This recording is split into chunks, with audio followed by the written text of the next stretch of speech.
Gatos Planning Commission meeting of April 9th, 2025 is now called to order. I will now call the roll. Commissioners, please state here when your name is called. Commissioner Burnett. Here. Commissioner Barnett. Here. Vice Chair Birch. Here. Commissioner Stump. Here. Please note for the record that Commissioner Raspy is absent, but I am here as well. If you are able, please stand as Commissioner Barnett leads us in the pledge.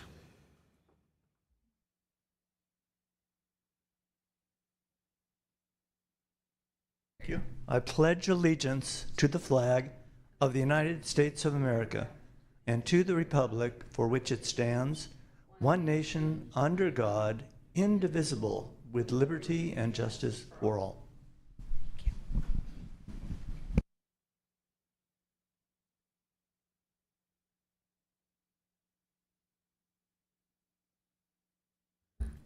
As the Planning Commission conducts this meeting this evening, we encourage active participation by the public, which is essential to democracy and the important work of the Planning Commission.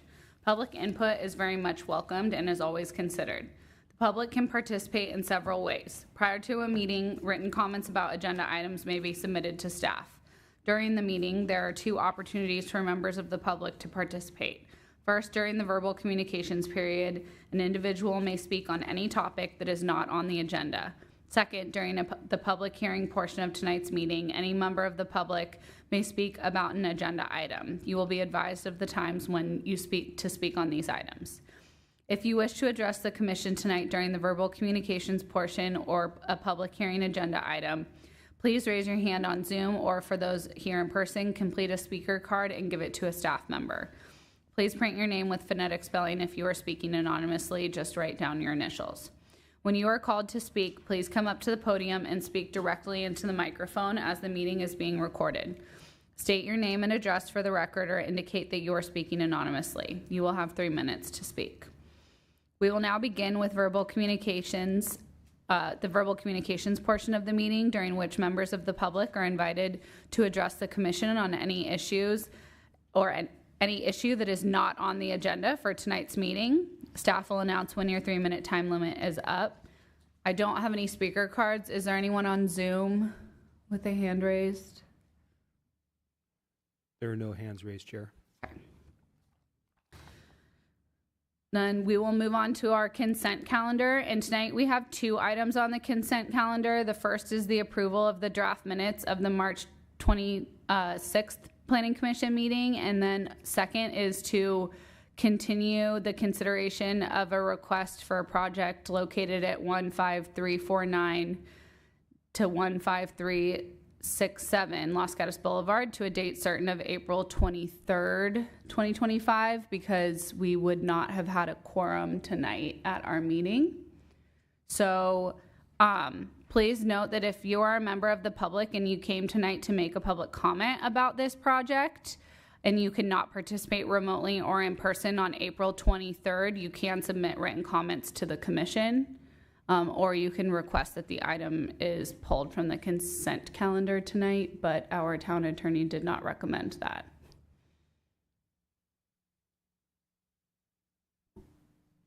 Right. Yeah. Oh. I mean, you don't have to elaborate. I mean, but- that's correct, because it's Yes. better for everybody to hear the same comment at the same time. Okay, thank you.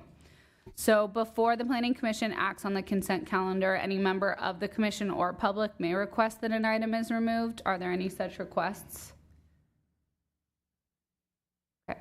Seeing none, do we have a motion to approve the consent calendar? Do we need to include a specific motion related to item 2 or no? No. Okay, thank you. Do we have a motion? Vice Chair Birch? I move to approve the items on the consent calendar. Second? Second. Thank you, Commissioner Stump. Is there any discussion? No. I now call the question and ask for a show of hands in favor of the motion. Motion is approved unanimously. Okay. We will now move on to our public hearing, starting with item number 3. This is to consider a request for approval to construct a single-family residence and site improvements requiring a grading permit on a vacant property zoned R-18 located at 15411 National Avenue, APN 424-12140. Architecture and Site Application S-23-033, categorically exempt pursuant to CEQA Guidelines, Section 15303, new construction. Property owners are listed here, and I will not butcher your names, I'm sorry.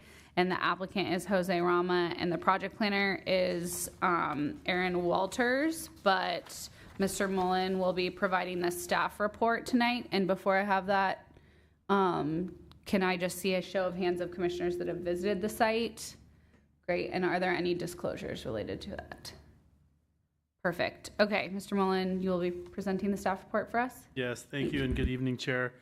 The item before you this evening is an architecture and site application for a new two-story house on a vacant rear flag lot parcel at 15411 National Avenue. On November 13th, 2024, the Planning Commission considered the application and approved the application subject to modified conditions. On November 25th, 2024, the decision of the Planning Commission was appealed to the Town Council by an interested person, the property owner of 377 Blackwell Drive. On December 17th, 2024, the Town Council directed staff to prepare a resolution granting the appeal of a decision of the Planning Commission and remanding the application back to the Planning Commission with specific direction, including the following. 1, reduce the second floor massing. 2, the number, location, and species of privacy trees shall be mutually agreed upon by the neighbors. 3, work with the neighbors and town staff to minimize and relocate windows to mitigate privacy impacts to the neighbors. And 4, use obscure glass to address privacy at impacted locations. The applicant has returned to the Planning Commission this evening with modified plans addressing council's direction. The modified plans relative to number 1, the modified plans reduce the second floor massing by reducing the building height from 30 feet to 27 feet, 9.6 inches, and reduce the second floor area by 93 square feet. To number 2, the modified plans have modified the privacy tree plan to address the neighbors' allergy concerns and have located the trees per the recommendation of the town arborist. Relative to number 3, the modified plans have revised windows on the north elevation to address privacy concerns through relocating the egress windows. And to number 4, they've installed fixed windows with obscured glass. The applicant has provided a summary of their outreach with the with the adjacent neighbors included in Exhibit 6, and an addendum and desk item have been distributed ahead of tonight's meeting. This concludes staff's report, and staff's available to answer any questions. Okay, thank you. Are there any questions for staff at this time? Okay. We will now open the public portion of the public hearing on item number 3 and give the applicant an opportunity to address the commission for up to 5 minutes. So if you can come up, thank you. If you can, oh yeah, if you have something to share, you can pass anything out if you need to. Last time in the town council, there was. If you want to wait until we get these, then your time won't start, if maybe that's best. And then, yeah, both of you can come up.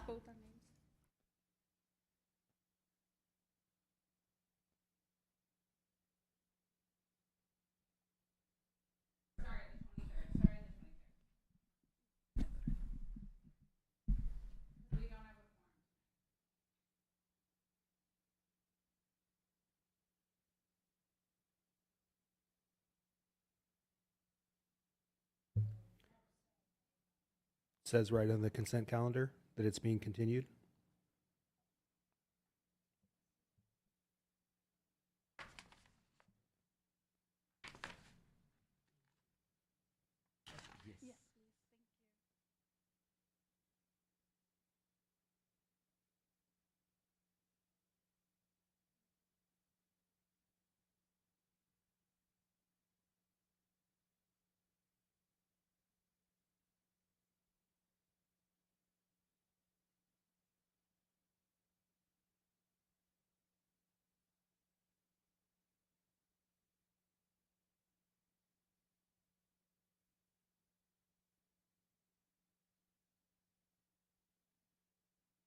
Thank you, council members, for having us again.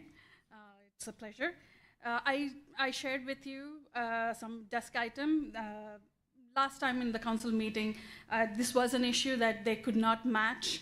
We got some support from our neighbors, not some, a good amount of support, and they could not tie it. So I put the tick marks for all the support letters we received, and all the green dots are verbal support or no objection.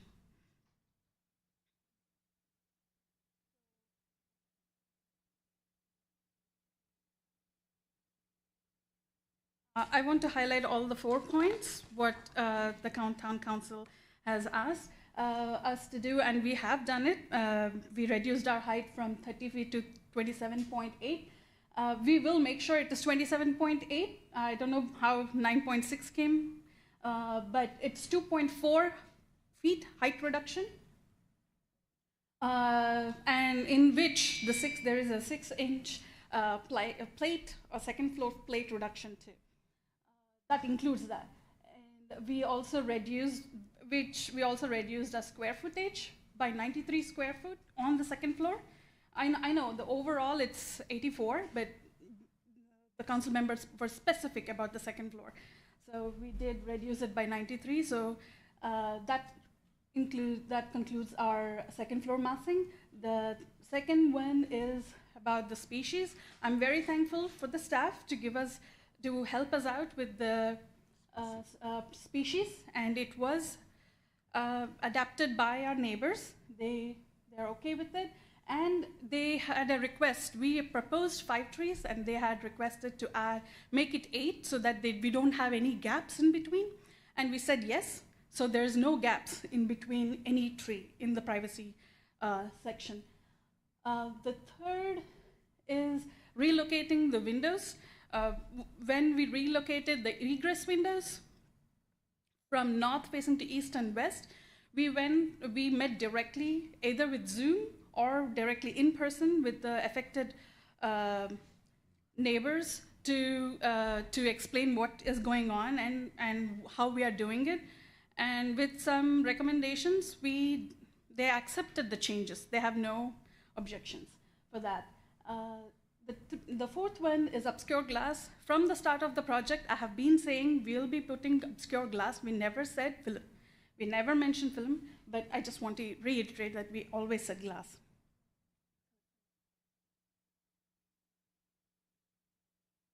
I just want to highlight the trees. The green dots are the trees we are going to put to address the privacy.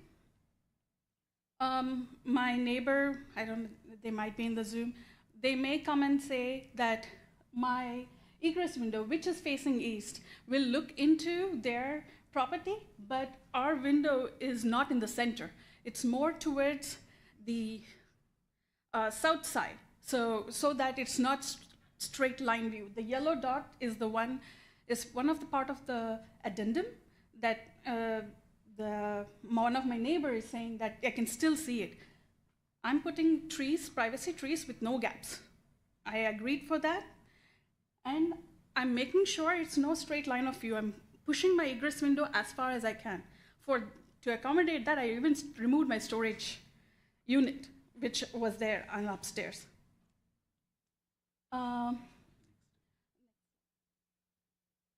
That's the tree, and it's a fast growing tree, and it goes up to 20 feet with good sunlight, and that area is perfect. It has good sunlight, and I know for sure it'll go 20 feet. And because it is fast growing, I don't think there is any privacy issue because we are covering, there's no I wouldn't say window, it's glass panels with obscure glass. So for Blackwell Drive, there shouldn't be any, privacy concerns. Next slide. This is one more from the neighbor, but I put the green dots saying that the trees are coming there, so there shouldn't be an issue with privacy. I know the green dots look ugly, but they are my trees now.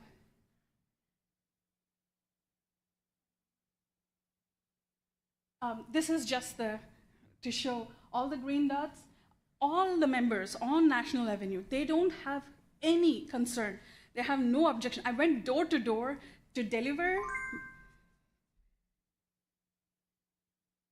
Thank you very much. And are there any questions by commissioners for the applicant at this time? Yes, Commissioner Stump. I know you clarified what the green dots were on the property, but what's the blue check? Did you say what that was? The blue checks are the letters, the physical Oh, letter. the letters, okay. They sign physical letters. Thank you very much. And I also want to highlight, that the area where we are constructing is a low density residential area. Oh, thank you. Okay, and Commissioner Stump, do you have another question? When you met with the council back in December, obviously one of the biggest concerns was the mass of the second floor. And some, thoughts were shared, but it was kind of left open to your discretion about reducing the mass. One of the things that we take a look at in the design guidelines are houses in the immediate neighborhood. And even with that change, you still remain about 430, 427 square feet above the largest home in the area. So I assume that's the extent of the mass change that you're proposing at this point in time, obviously coming here tonight. That is correct. I mean, we did reduce mass by reducing the height and reducing the FAR of the second floor, mainly. We did do both. And I also want to highlight this property is coming 20 years plus. The closest property for us is 2004. Anything else is 1993. This is, it's not a historical location, but because of the too many companies, I don't know why, there's no change. And this would be the first property with the change. The latest would be 2004 with many exceptions. It was approved, but with many exceptions. For a 7,000 square foot lot, there's a 0.37 FAR on it. So my point is, it's not that there was no exceptions given in that area when constructing new house, like 2004 is the newest. But ours is 20-year plus, first thing, and we are not asking for any exceptions. We are below FAR. It is part of the guideline, and I want the council to consider that too. And we have gone above and beyond to address the privacy concern. None of my neighbors are on National Avenue on Lilac Court is raising any objection. So if they were raising, then I would have considered, but none of them are raising it. So my concern is, I think council should look at that too. I think you answered the question. Thank you. Thank you. Sorry if I'm going too far. It's okay. It's okay. Thank you. Are there any other questions for the applicant at this time? Yes, Commissioner Burnett. So as I read the council's concerns, one of them was in the size of the building, and according to calculations provided to me by staff, there's only been a 2.6% reduction in the square footage. Do you have any comment about that? 2.6% overall. But if we go by just second floor, because second floor was the concern for the council members, not the first floor. If I just go by second floor, it is 6.35%. It's not 2.5%. I mean, overall, I do know it is 2.6%, but just the second floor. It is 6.5%. And then, if I may continue along the same line, I'm informed that the reduction in the FAR was 1% in the overall FAR based on the revised configuration. Do you have a comment about that? The FAR. Yeah, the FAR, yes, 1% is also a reduction, and it is about 107 square feet. So I feel we have gone by reducing mass, we have gone by height too, and reducing. I think we have done a good job in doing it. Yeah, and if I may add one more point there, take the average of two-story, right? I mean, if you take the Can you, oh, sorry. microphone, thank you. Yeah. If we consider the two-story homes in the neighborhood and we calculate the average of the FAR, it will come to 0.30, right? And what we are proposing now with the modifications is 0.29. So we did go down, right? I mean, as my wife mentioned, on the second story, we are 6.5%. Overall square footage, we are 2.3%. So we are going down, right? And what we think, given the situation of the neighborhood, and giving our living style, and being this is a transitional home, I think this is the best use case where we have asking no exceptions, other than being one of the largest, which is after almost 20-30 years, the new home is proposing to come there. I have one more if the chair might allow. If I'm reading the staff report correctly, the new home would still be the second largest in the immediate neighborhood. Do you have a comment about that? Again, we are coming after 20 years. The needs are different. We were proposing a multi-generational home, not a single-family, multi-generational home. I want my in-laws with me. I want my kids with me. So yes, it is second largest, but it is there to accommodate our needs. Understood. Yeah, thank you. Any other questions? Commissioner Stump?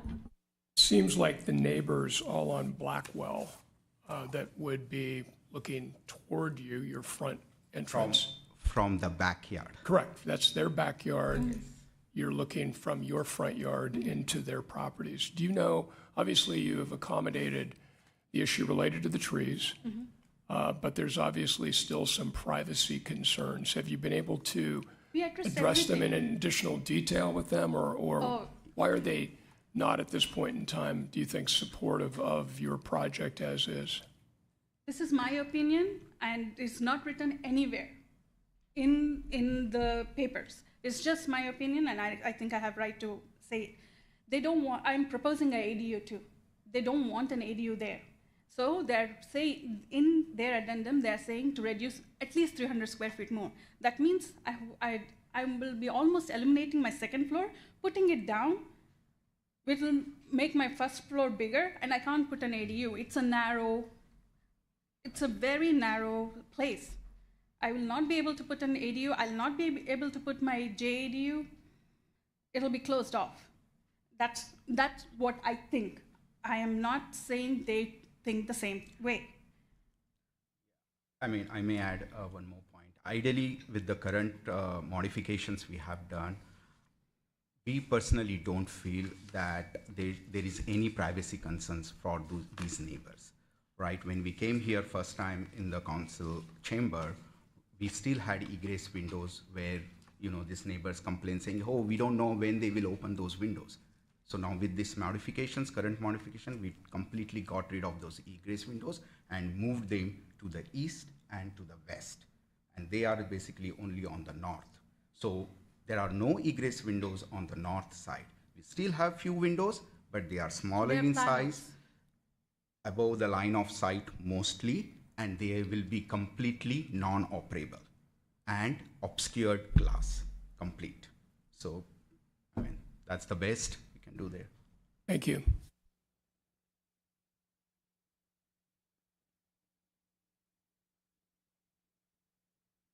Okay, I think, do we have any other questions right now? Great, okay, we're gonna take comments from the public and then you'll have another opportunity. Thank you very much. So I do not have any speaker cards. Are there any hands raised on Zoom for anyone that wants to speak on item number 3? Yes, Chair. First speaker will be Christian.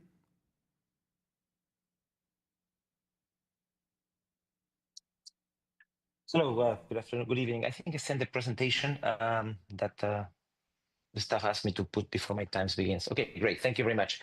So let me begin and I'll indicate, good evening, commissioners. Thank you for the opportunity to speak.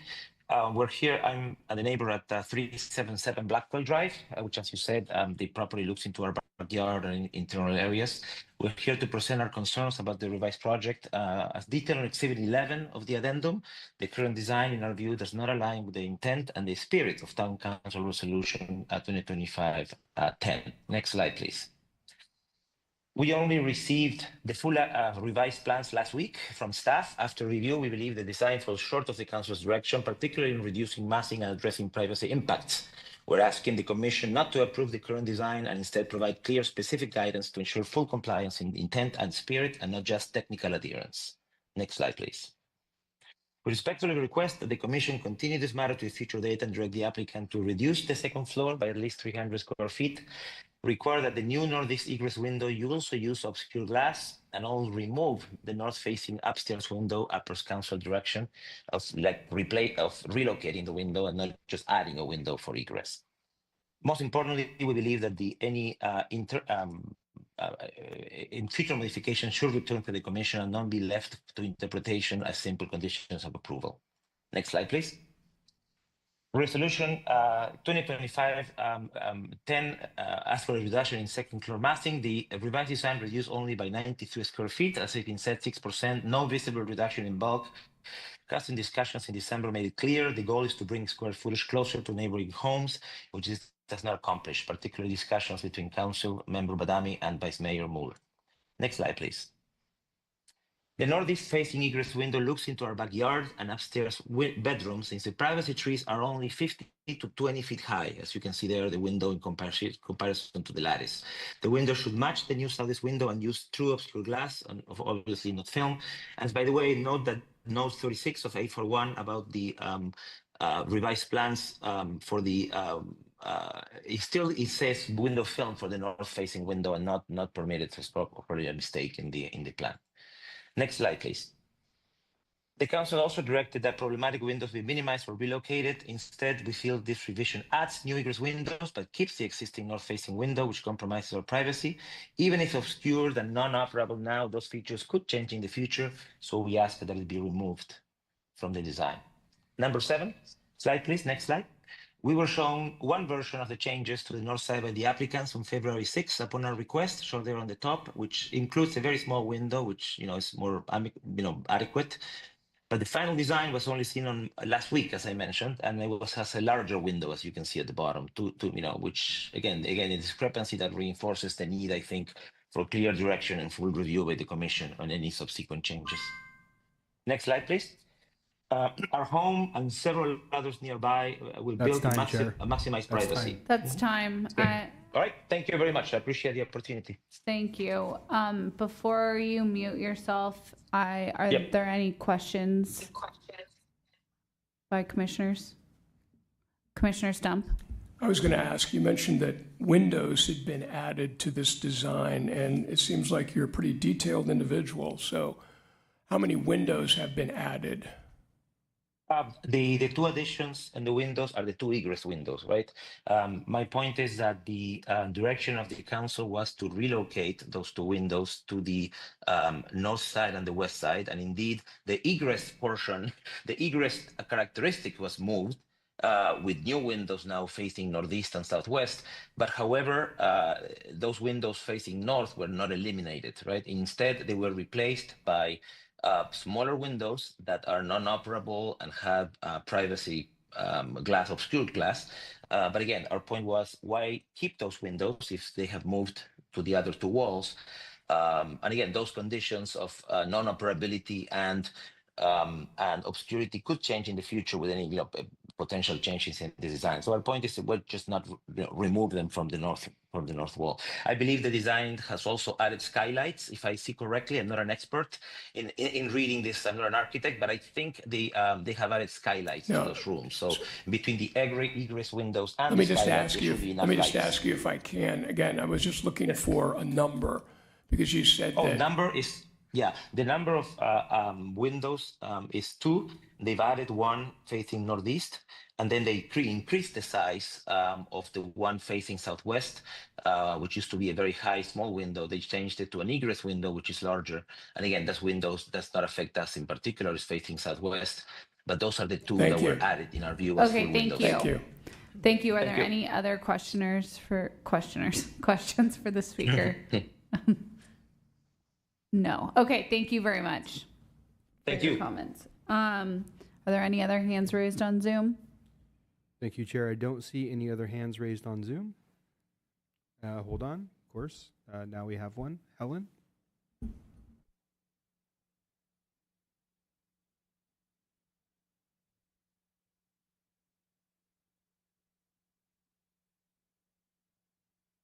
Good evening, Planning Commission. Thank you for the opportunity to give input on this project. I was the original named appellant on this project, and I would like to share with you.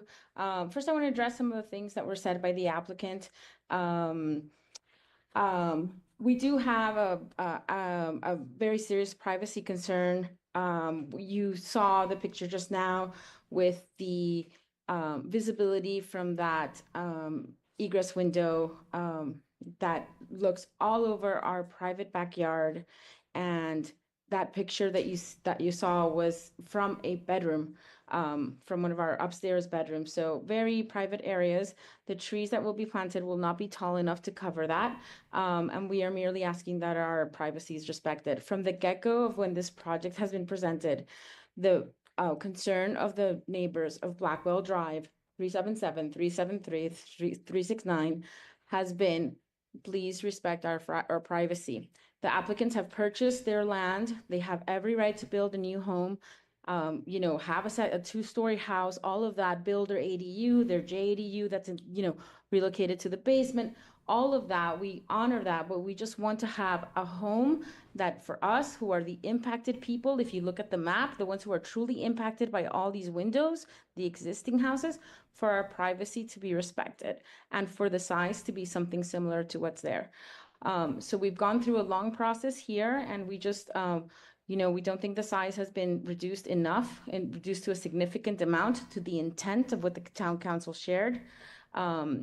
We would like the egress window that is now facing our backyard, that is now overlooks our backyard and our bedroom, for that to be obscured. We would also like for any possible conditions of approval to be brought back to the Planning Commission, so we make sure that the modified plans actually meet those, because in the previous condition of approval, through this Planning Commission, they were supposed to already remove those windows in good faith, and that didn't happen. And now we have these specific direction from the town council, and it's not met adequately. So we hope that that can happen. Thank you for the opportunity. Our desire is to have privacy and size all matching, and for the neighbors to be able to build their home. It's perfectly possible with the amount of land. So thank you very much for the opportunity to speak. Thank you. Commissioner Stump has a question. If you could, would you just summarize for us what you see are the major issues remaining with this project? Yes. So first is the size. Forgive me. So first, the size, that the reduction of the second floor massing, as the town council directed, is not significant enough. They talked about certain numbers, about it being only as large as the largest in the house, largest in the neighborhood, which was a number of 2940. Then there was like, no, well, let's make it at least, of course, it would be at least 300 square feet, which would bring it to 2729. And we want that reduction of the second floor massing as directed by the town council to be honored. And I do understand. Yeah, I understand all of that. I've got that background. And so if you could, no, that's all right. I apologize. No. Yes, I apologize. I'm really not great at summarizing. No, if you could just move on like to, if you've got other, what your other concerns are. The second would be for that new egress window that's facing towards National Avenue, the northeast egress window, for that to be obscured, because it looks, you can see our second story bedroom, the trees will not be tall enough, and it sees our backyard. Number three, that the windows looking at Blackwell Drive, the ones that have been that are non-operable, that they are removed, or that they are clerestory, like the 6 feet high, kind of in the original drawing that they had said, that the small high. We have multiple of those are our house. And number 4, that whatever, the final one, number 4, that whatever conditions commission choose to apply, that it please come back, that it's continued, and that it comes back to you, so that we ensure that their modified plan actually meets your conditions, because it already did not happen the first time with planning commission, and it already is not happening with the specific direction of the town council. Yeah, one clarification I wanted to ask you. So you talked about the windows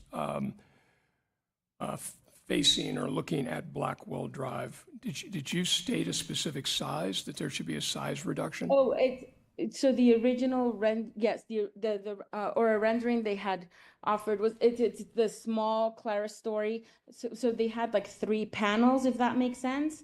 I don't have the drawing in front of me at the moment. They had 3 panels, and they had reduced it to 1 panel. That's above 6 feet. I can't see any of your faces. All I see is my name, so I don't know if I'm making any sense. Okay, thank you. It's slide number 7, 8, slide number 8, the slide number 7. That was the presentation. That might be extremely helpful. What do you, and again, we need to, I'd say, Okay. what are you referring to when you say slide Oh, I'm number sorry. 7? The presentation, the Christian or Carrot's presentation Okay. just now. Okay, thank you. I can look that up. Thank you very much. Thank you. You'll see the first small window there at the top. They're marked. Thank you. Thank you. Are there any other questions? No. Okay. Thank you very much for your comments. Are there any other hands raised on Zoom? There are not. Okay. So, seeing as I have no speaker cards and there's no hands raised on Zoom, we'll ask the applicant to come up again to make a closing statement, and you will have 3 minutes to speak. Thank you.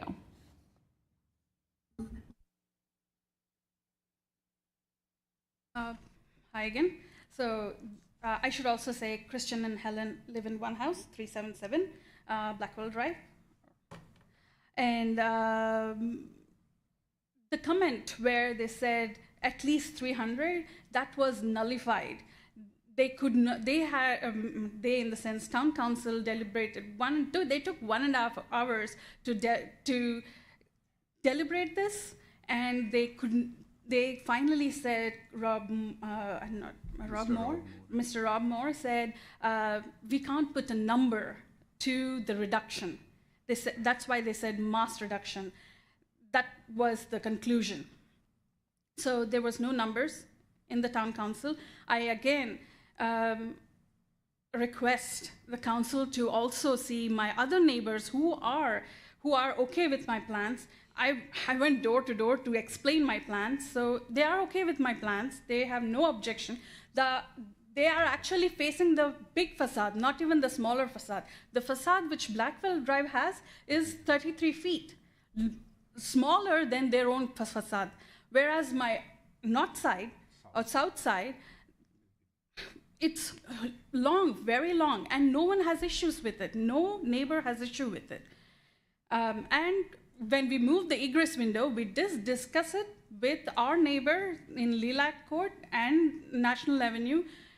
We made necessary adjustments per their request, and they were okay with it. They have no issues when we moved it. So the town council, when they said, make sure your neighbors are okay with it, we did do that. And the glass panels are obscure. The main reason why it is a little bit bigger is because we want ventilation. We have a huge oak tree which blocks the sunlight. So to accommodate it, we put a bigger one. And I am okay with adding the obscure glass on the front, but I request the council not to add it. But if you want, we'll do because it.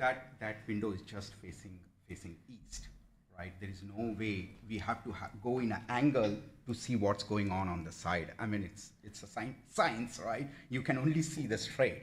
You have to make an effort to go look on the side. So I think with these neighbors, it's always been that, they never give proper comments at any regular time, right? Last comment also came, I think Sean knows, like last At 11 night o'clock at in the 11 morning. p.m.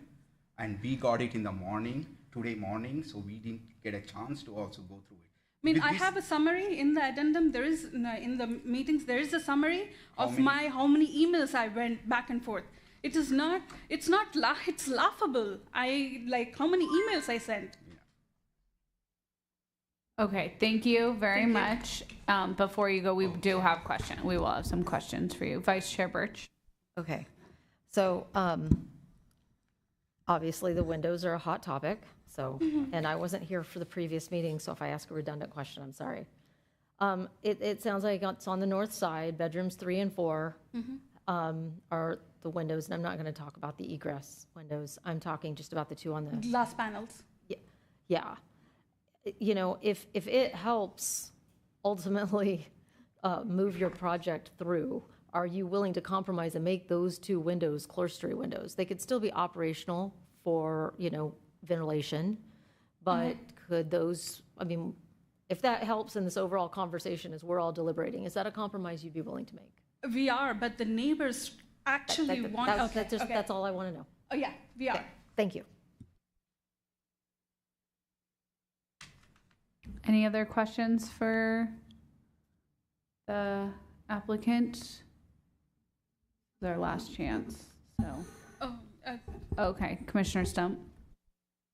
The neighbor that just spoke made the statement that windows looking at Blackwell Drive, that she was talking about that at one time it was a 3-panel window. Can you explain that to me a little bit? What has changed? okay, my initial email when I sent out, I just said, these are the proposed.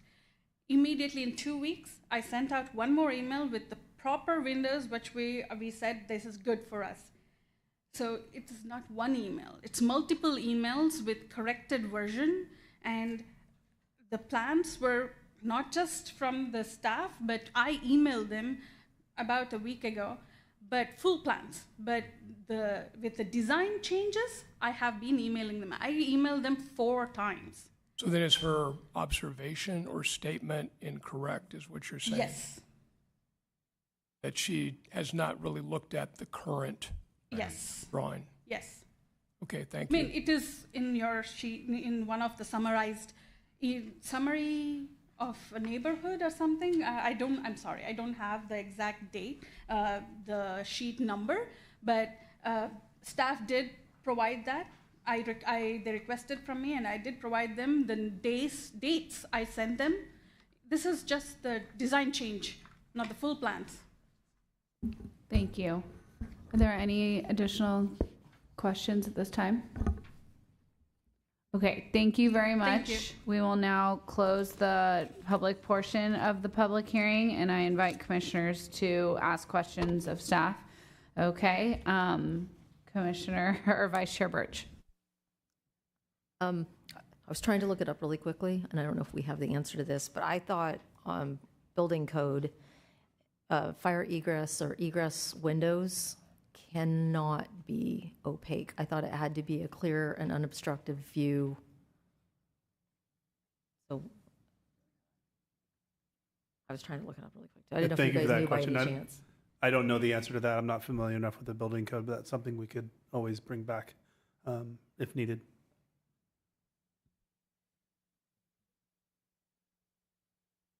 Commissioner Barnett. Thank you. Actually, I have quite a few questions for staff, if you would indulge me. I guess the most important is, in the staff report, on page 19, there's the list of 4 items, which are summarized as what the council was looking for. But if you turn the page to 20, there's a paragraph at the top that says that part of the error of the Planning Commission was the application did not comply with the residential design guidelines, including mass, bulk, and scale to the immediate neighborhood and consideration given to the floor area, which doesn't seem to be limited to the second floor, and the residential square footage, are we to consider the council's comment on page 20 in addition to the 4 items on page 19? Thank you for that question. So the staff report reflects, and I'm trying to find the correct exhibit, which would be Exhibit 4. The staff report reflects the direction provided in the resolution of the council, which was mentioned this evening. And as I struggle to find it.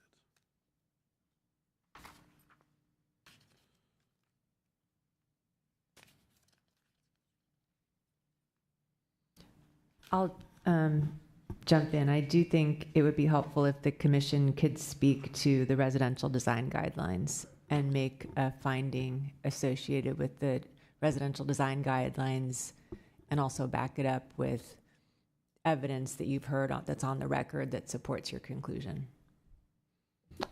Thank you. If I may continue. Do is find that. Well, one question that actually hasn't come up so far tonight was the apparent agreement between the Blackwell neighbors and the applicant to increase the fence height. And I looked at it, it seemed to be 6 feet with a 1-foot trellis. If they were to increase that, would that require an exception request? So, thank you for that question. Exception requests for fence height are typically handled through through staff and through a decision of the director. The Planning Commission could include that as a condition of approval this evening. And the condition would be to request the Director of Community Development to actually do that, or to inquire? The condition of approval could be to install a fence at whatever height you determine appropriate within the 8-foot limit. Okay, thank you. And then I can continue to dominate here. There was discussion about 29.40.072 of the town code regarding below surface floor space, and whether that is intended to require a reduction in the above grade size. Is there any comment on that? I can paraphrase what the code says, which is this is speaking to below grade square footage and the intent of the below grade square footage coming out of our previous seller policy. The code says that below grade square footage is to be used in lieu of second story massing. Is it staff's position that that's been done in this case? I think that's part of the question that's in front of the Planning Commission this evening. Okay, fair enough. And one. There's concern by the neighbors about possible future modification of the windows so that they might become clear glass. Are we in a position to impose a condition that would run with the land to prevent that? If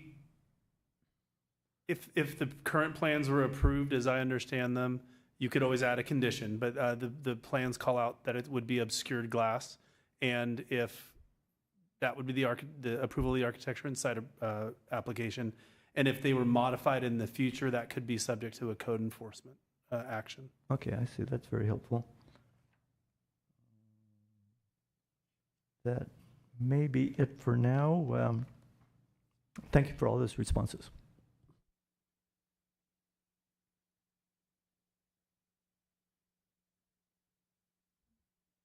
Commissioner Stump. I understand one of the main reasons that this is coming to the commission is really does center around the residential design guidelines under 2.1, general neighborhood design principles. And obviously there are a number of principles there where it talks about residential development shall be similar in mass, bulk, and scale to the immediate neighborhood. Consideration will be given to the existing FARs, residential square footage, and lot size in the neighborhood. So here we're dealing with kind of a balance between the FAR is 0.29, yet their structure is still 427 square feet larger than any of the homes in the immediate area. And so when you would look at that, you say, how do you balance, how do you balance that out? It meets the FAR, but at the same time, does it meet the spirit of having residential square footage in the neighborhood being similar? So I would appreciate any comment from staff on just the residential design, this residential design guideline. So I can start, and if other staff want to support. So section 2.1 of the design guidelines, as you outlined, talks about the general neighborhood principles and speaks to compatibility of massing and FAR and height and scale. There's no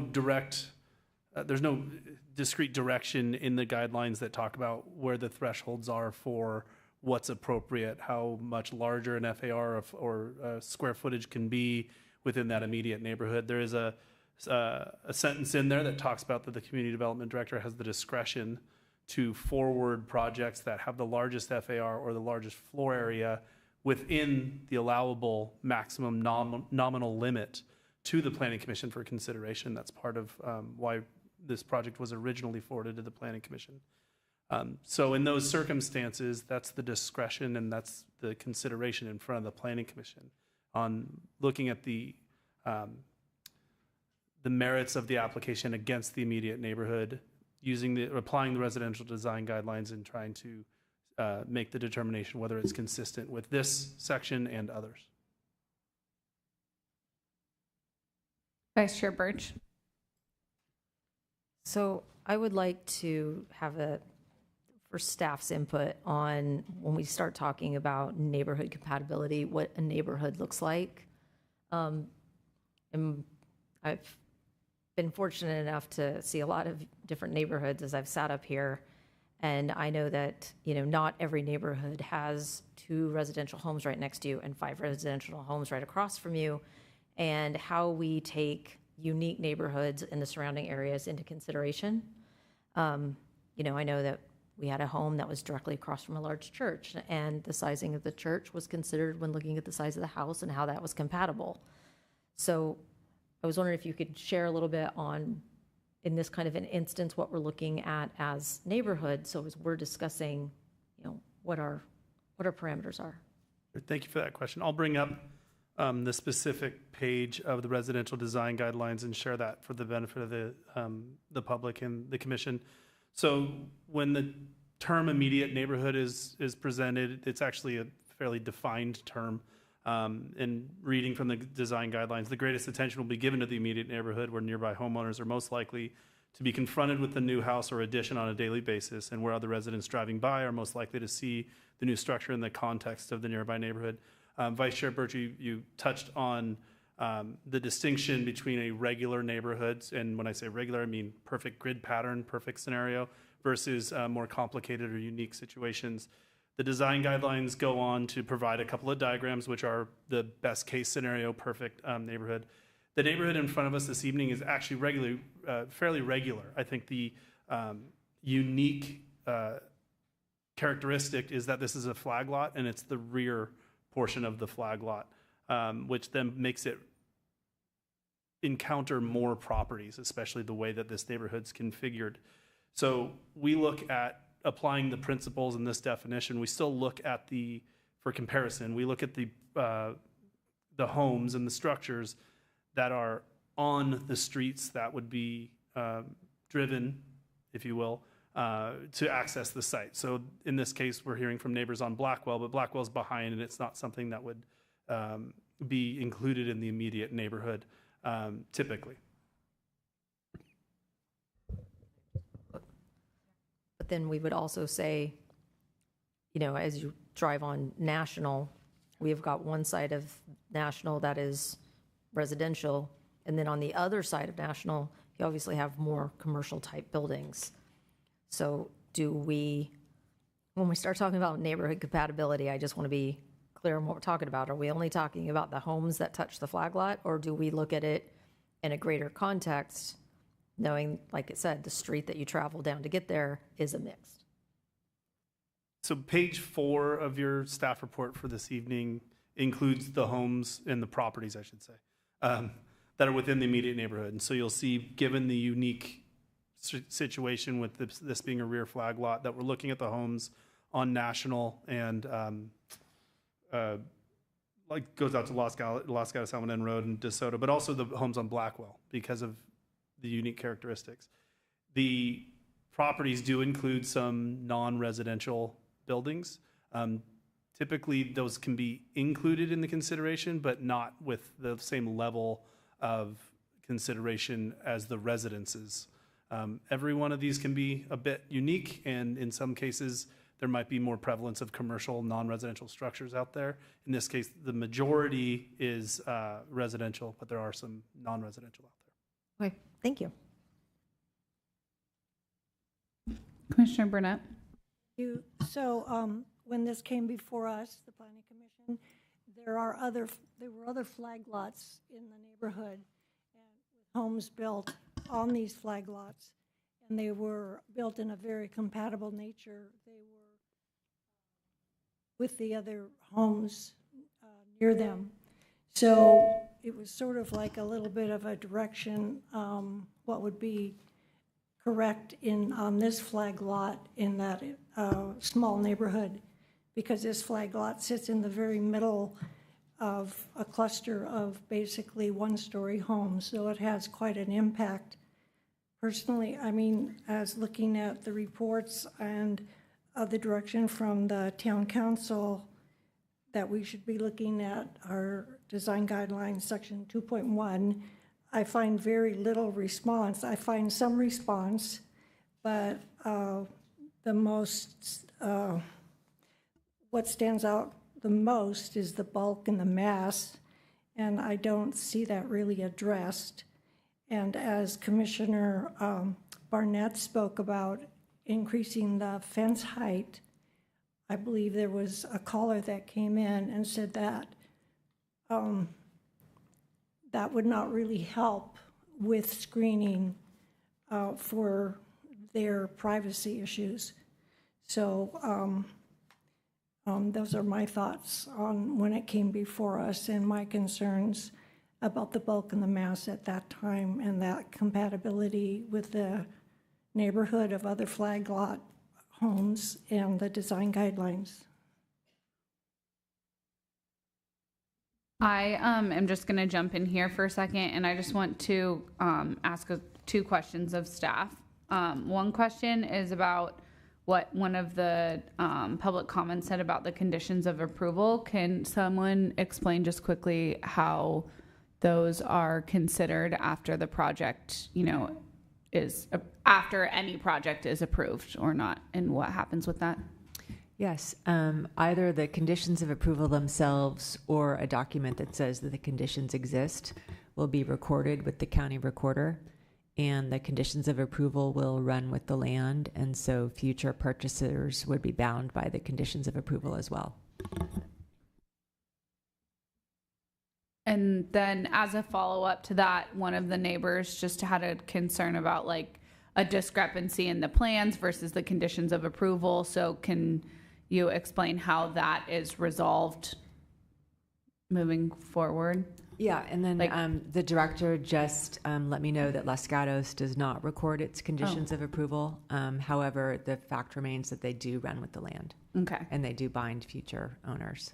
Okay. And then could you remind me of the second question? Yeah, so the second question, and Director Paulson, you might be able to answer this, but it's more about the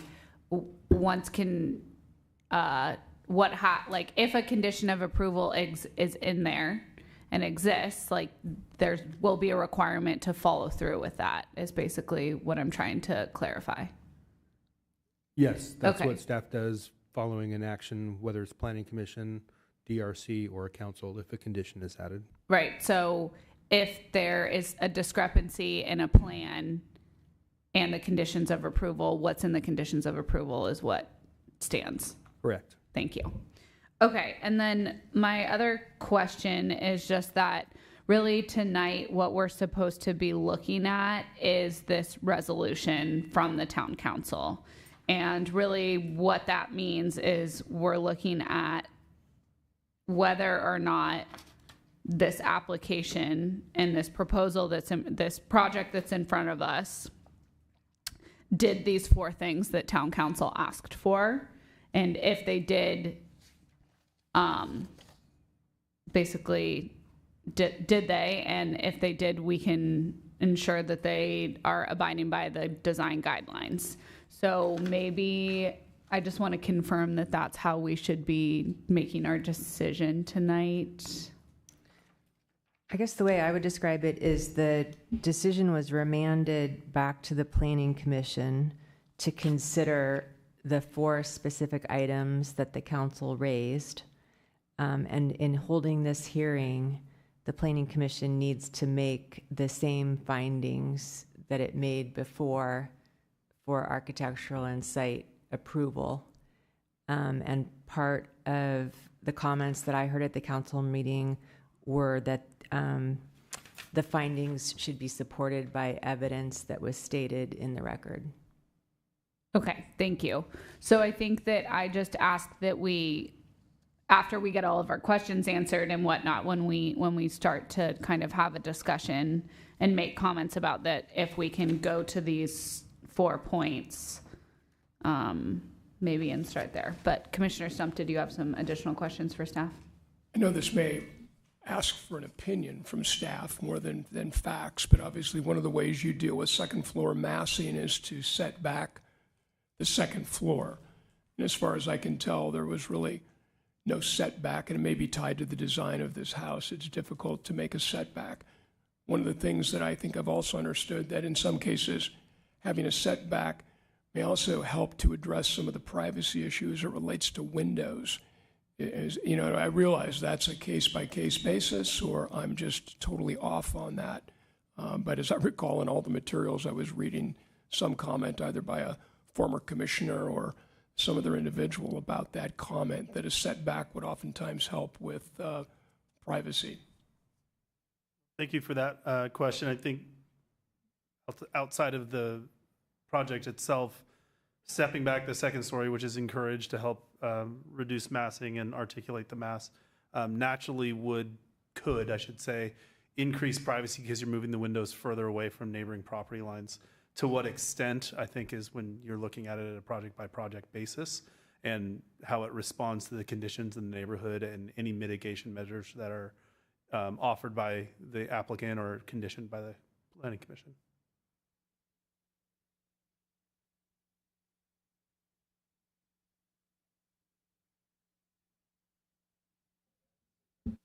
Sorry, we can't take any public comment. I know, appreciate it. Thank you, though. Okay, so I think that this is a difficult circumstance for us because this neighborhood is very it is unique, and I know that we have a lot of unique neighborhoods. I'm not saying that a lot of the decisions that come and projects that come before us are in a unique situation. That's why they're often why we're often making a decision on them.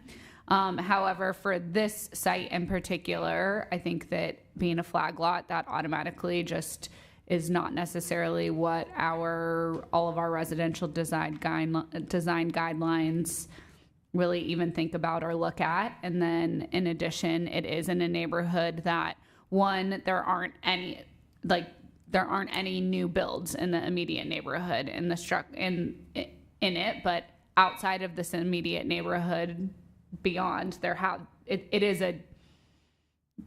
within the immediate neighborhood, there's the hospital buildings across the street, there's some apartments down the street, condominiums. It's definitely like a mixed neighborhood. And as a person that used to live more close to this space and would walk my dogs up and down, it's a different area that's not like a lot of town. That being said, I do believe that, and I understand it's a little bit of a challenging lot to build on. I do believe, from my perspective, that the neighborhood, there are other 2-story houses in the neighborhood. So I do not, and according, to the chart that we got on page 4 of our agenda packet. I think it was on page 4 of our agenda packet. There are other 2-story houses in the neighborhood, and some stuff across the street is multi-story, and there are some larger things. I think that the real problem here has been the privacy concerns, and so I am wondering if we can look at this list that town council gave us and really think about if the applicants made an effort to make these changes enough to the satisfaction that we think town council would agree with us on, and if the privacy concerns have been addressed or can be addressed with additional conditions of approval. But and then perhaps share kind of where we're all at with regards to just how we're feeling about it. Is that a decent way? Okay. So for the first one, or maybe we should go backwards because I feel like the last one's going to be, should we go backwards? Okay. Using the obscured glass to address privacy at impacted locations. The applicant stated that they are willing to use obscured glass anywhere and not just a film. And so I'm curious what my fellow commissioners think about that one and if that's been satisfied. Yes, Vice Chair Birch. I do know that they said on the north-facing windows there was a request not to have the egress window facing the front, not be opaque. And honestly, I agree with that because ultimately then you're in a room with zero real natural light in it. But I think being willing to put the opaque glass on the 3 windows on the north side is a very good solution. I agree it needs to be opaque glass, not film. Commissioner Stone? Agree with that. Commissioner Burnett? I think we need to consider finalizing the question of whether it needs to be non-obscured glass for an egress window somehow in this process. Oh, I actually found that. It does look like in the residential building code, it can be opaque. It's just not preferred. Oh, thank you. That's the town's building code? No, that's California state. Okay, thank you. Okay, so this looks like the revised draft conditions of approval include that the 2nd-story window is located in the northern elevation and 2nd-story bedroom window on the rear elevation shall have obscured glass. And privacy film shall not be used. So it sounds like for this direction from council, we feel like this has been addressed, perhaps. So, okay, let's go backwards to number 3, and I'm looking at page 6 of the staff report. This is windows in general, and it says, per council's direction, the applicant is to work with neighbors and town staff to minimize and relocate windows to mitigate privacy impacts to neighbors. And these are the changes that were made. It's on page 6 of the staff report. Yeah, sorry. Right. Okay, so does anyone have any questions or comments or things related to that they would like to share, please?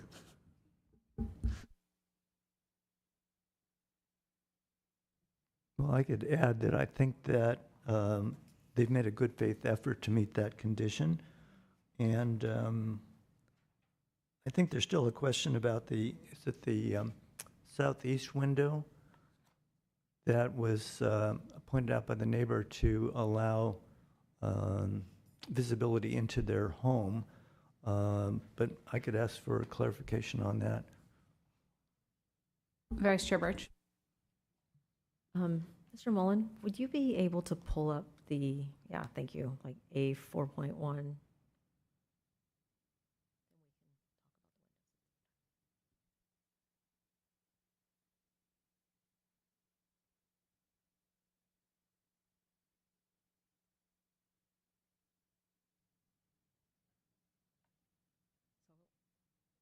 Clarify on the bottom, that's the north facing, correct? Correct. Okay. Okay, so I'm sorry, Commissioner Barnett, which window were you? I think it was described as the, no, I forgot here. The northeast? Be northeast. So the one that's on the, right, yeah, on the other, not that Not one, that but one. the one on the other wall. A 4.0. There you go. Wait, Oh, there, on the top. that one. But That's the is that that's the egress facing- window. Oh, okay. I see. But that's an egress window, so it can't be, okay, eliminated or changed, really. Okay. So does anyone have a recommendation for what can happen with that window? Or do we feel like the privacy trees are, I feel like it's facing the street. And it is an egress window, so you can't make that smaller. any other comments about the window situation? Yes, Commissioner Snow. The request from the neighbor that had the most concern was that obscure glass be used in the new northeast facing egress window. And I think that's what you were pointing to, Mr. Mullen, Correct. North. right there. Yep. It's, that window if you right look there. at the north arrow on the map, it's slightly askew, so that's why they're calling it northeast. So that's the specific request of one of the Blackwell neighbors. Is that be, not asking for the window to be gone, but just asking for that to be obscured glass, not film. I am not inclined to support that because it is a fire egress window. Do we know if that is a requirement It is on not. fire egress? It Yeah, I can be understand. opaque, yeah, it's not. That you have it? That you have the egress? But obscured doesn't mean opaque necessarily, correct? Right. It states it. Would prefer it be a clear, I understand, unobstructed no, I view. understand. Yeah. But I'm just saying, this is what one of the neighbors has specifically requested for additional privacy. Commissioner Burnett. Yes, I think this is what they're referring to. We have that in our, Okay. So we can maybe table that window situation and see how we feel about it. But I do agree with Commissioner Barnett's comments that the efforts have been made to adjust other windows of concern. Okay, so then let's go to number 2, which is privacy trees. So this is on page 4, starts on page 4 of our packet. And this is really related to the number, location, species of privacy trees shall be mutually agreed upon. And it looks like where we are at with that, there was a lot of back and forth with regard and consulting with the town's arborist and the pittosporum that was shown to us tonight. I can confirm that I have experience with that plant, and it does grow very quickly, and it acts like a tree. It's good for it is good for screening, and it's good for allergies. As a person that's really struggling, especially this week with hay fever, but it does grow quickly, and it is relatively easy to maintain and cut to encourage to grow up. So I was excited that this. That there was some agreement with this, because it should be something that can appropriately grow in this space. And I am hoping that it does provide quite a bit of privacy to a lot of those neighbors. I would like to also point out that although privacy is a concern for a lot of these neighbors, this is also some of the closest part of the house is like the garage, kind of an entry area where I don't imagine there will be people gathering or looking out as often, if that makes sense. So I know it's so difficult for us to really imagine, quite the ugliest thing and the opposite of what our final buildings look like is our story poles, which we've gone over all the different ways to try and adjust with that. And so it's sometimes hard for us to imagine like what things are going to really be like. But I'm hoping that these privacy trees will really mitigate some of those concerns from my perspective. Is there any comments from other commissioners? Okay. Okay. So then the first thing that town council wanted us to look at was really looking at reducing the second story massing, and they explicitly did not give a specific amount to reduce by, because we don't, like to prescribe and try and engineer these projects in this space. And the applicant has reduced a little bit of the building height, reduced the second story floor area, and is under the FAR and not asking for any exceptions with regards to the, total square footage, et cetera. I must say that this is not the first time recently that this below grade square footage and below grade area that is exempt has come up, and it does not appear to be being used in a way in lieu of above grade square footage. And I think that is something that we need to look at. I don't think it's like this project problem. I think that it's a just overall issue with our code, or with that right now. And I just hope that that's on the agenda somewhere to be reviewed at some point, because this keeps coming up. And I'm not sure if there is a way that we can more strongly encourage below grade square footage in lieu of above grade, because right now there's not really any way that we actually can enforce that, as far as I understand. So I'm curious what people think with regards to the reduction in height and floor area. Commissioner Barnett. Yes, I still am going back to Commissioner Trump's question of,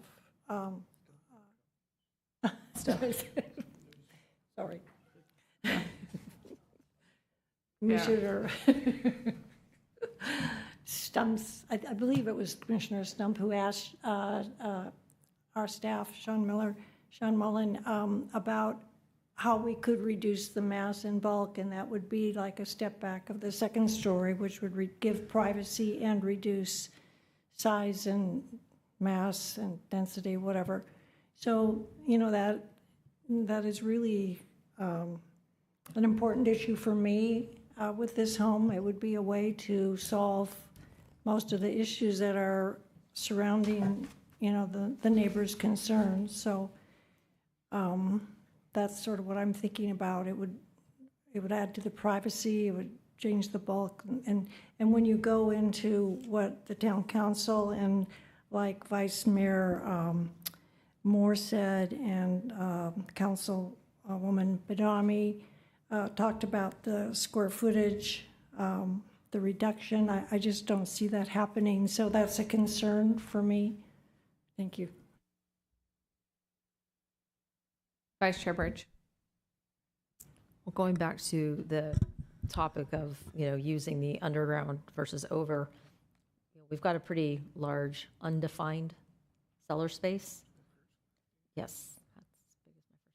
A rather large undefined space that, clearly is not being used in any way to alleviate square footage or massing on the upper stories. And we have seen successful times that people have done this, where there's things like, the large family theater living room is down there, or, the guest type bedroom and laundry get moved down there. And then that square footage is actually taken out of the above ground square footage and moved down. And I think there's actually an opportunity to do that here, with a few of, the various uses within the home. And I do think that would probably be the solve to all of the problems that have come up as far as massing, neighborhood compatibility and privacy. So I think I do not like to prescribe square footages either, just because it just starts to get very, very prescribed and difficult. But I do see that there is a very large space that could be alleviating all of the problems that we're experiencing on the upper floors, and I don't see that being considered.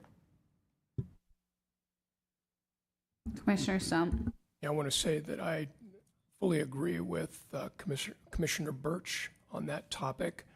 It seems to me that the applicant certainly tried to make a good faith effort to reduce mass, but it still does not seem that it's enough. Again, there's still 427 square feet above other homes in the area as far as, the largest space.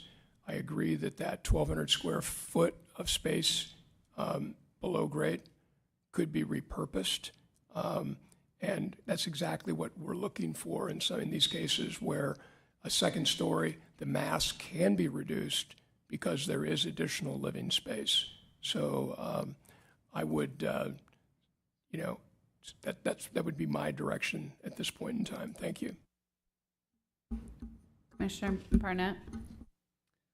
I share those concerns. I've actually roughed out a motion that addresses those concerns, but it may be premature. So I'll pass that on to the chair and my fellow commissioners. Okay, thank you. I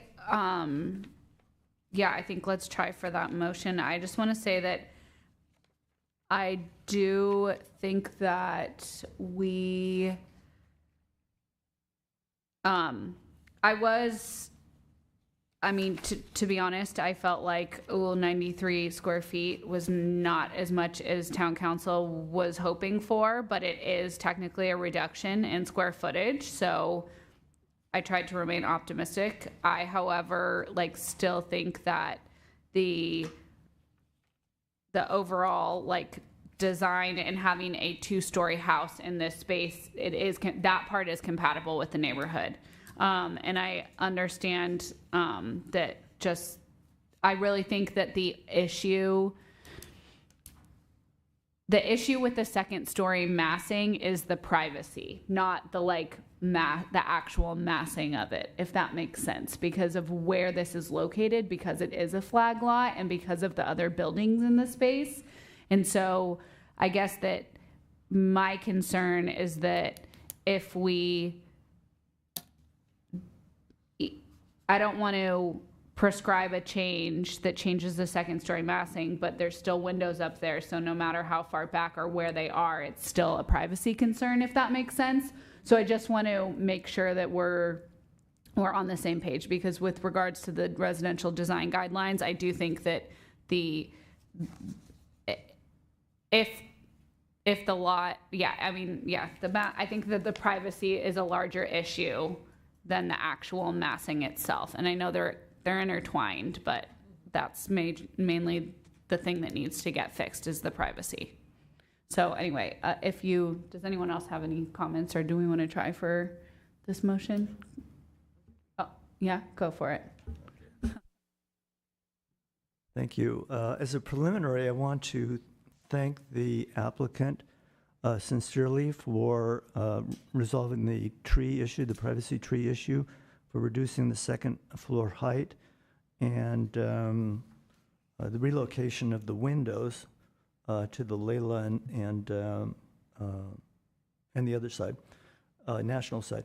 So, but I have very grave concerns about the residential design guidelines not being met here. So my motion is to deny the request for approval of the construction of a single-family residence and site improvements on the vacant lot zoned R18 located at 15411 National Avenue, APN 424-12-140. I could make the findings concerning CEQA and conformance with the objective standards in Chapter 29 of the Town Code. However, I cannot make the findings under the residential design guidelines. Specifically, I'll go through these. 1.4, which requires that the home respect the scale and character of the immediate neighborhood. The FAR has not been meaningfully addressed, and it's still the largest in the neighborhood. Secondly, under 2.1, requiring evaluation of mass, bulk, and scale in the immediate neighborhood, including the FAR and residential square footage. Based on the staff report, I do not believe that those have been addressed since the council looked at this.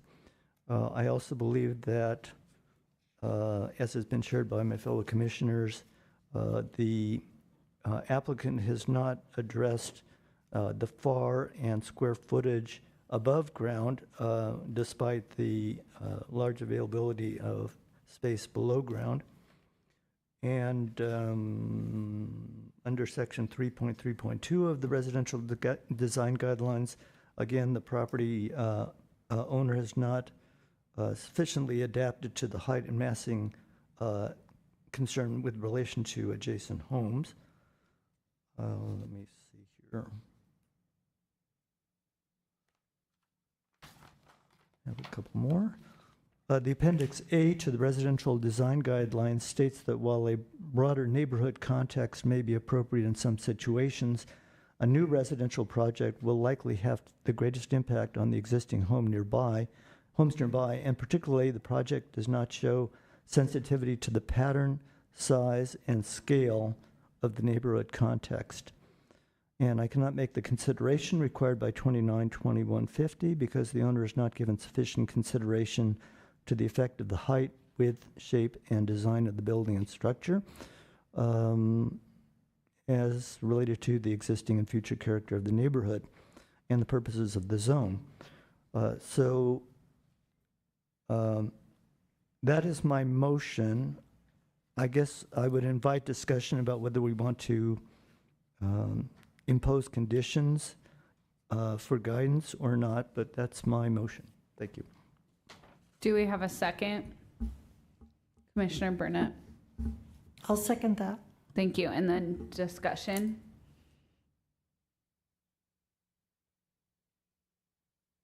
Commissioner Stump? I would guess my question is on a denial. What sort of conditions do we need to put on a denial? Yeah, I'll withdraw that comment.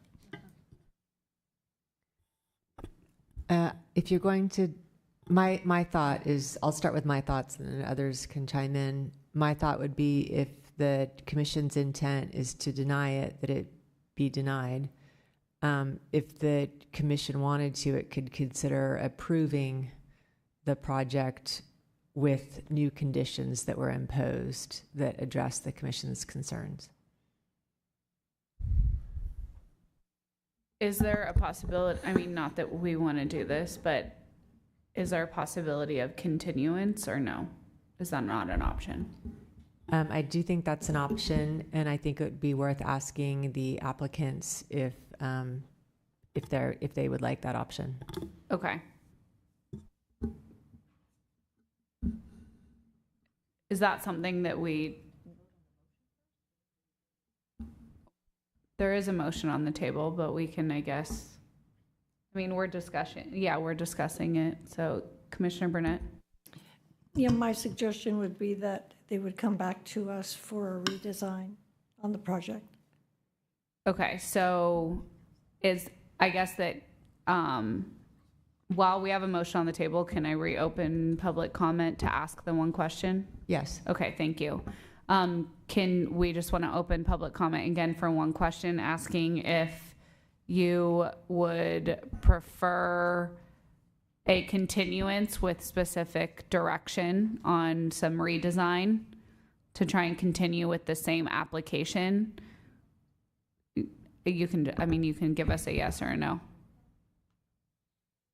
The other option, it looks like the motion on the table is for denial, which would mean you could appeal or start over, essentially, with a new project application. Okay. So do we want to amend the motion to give specific direction, or should we vote on it or withdraw? The maker's not willing to amend the motion. Okay.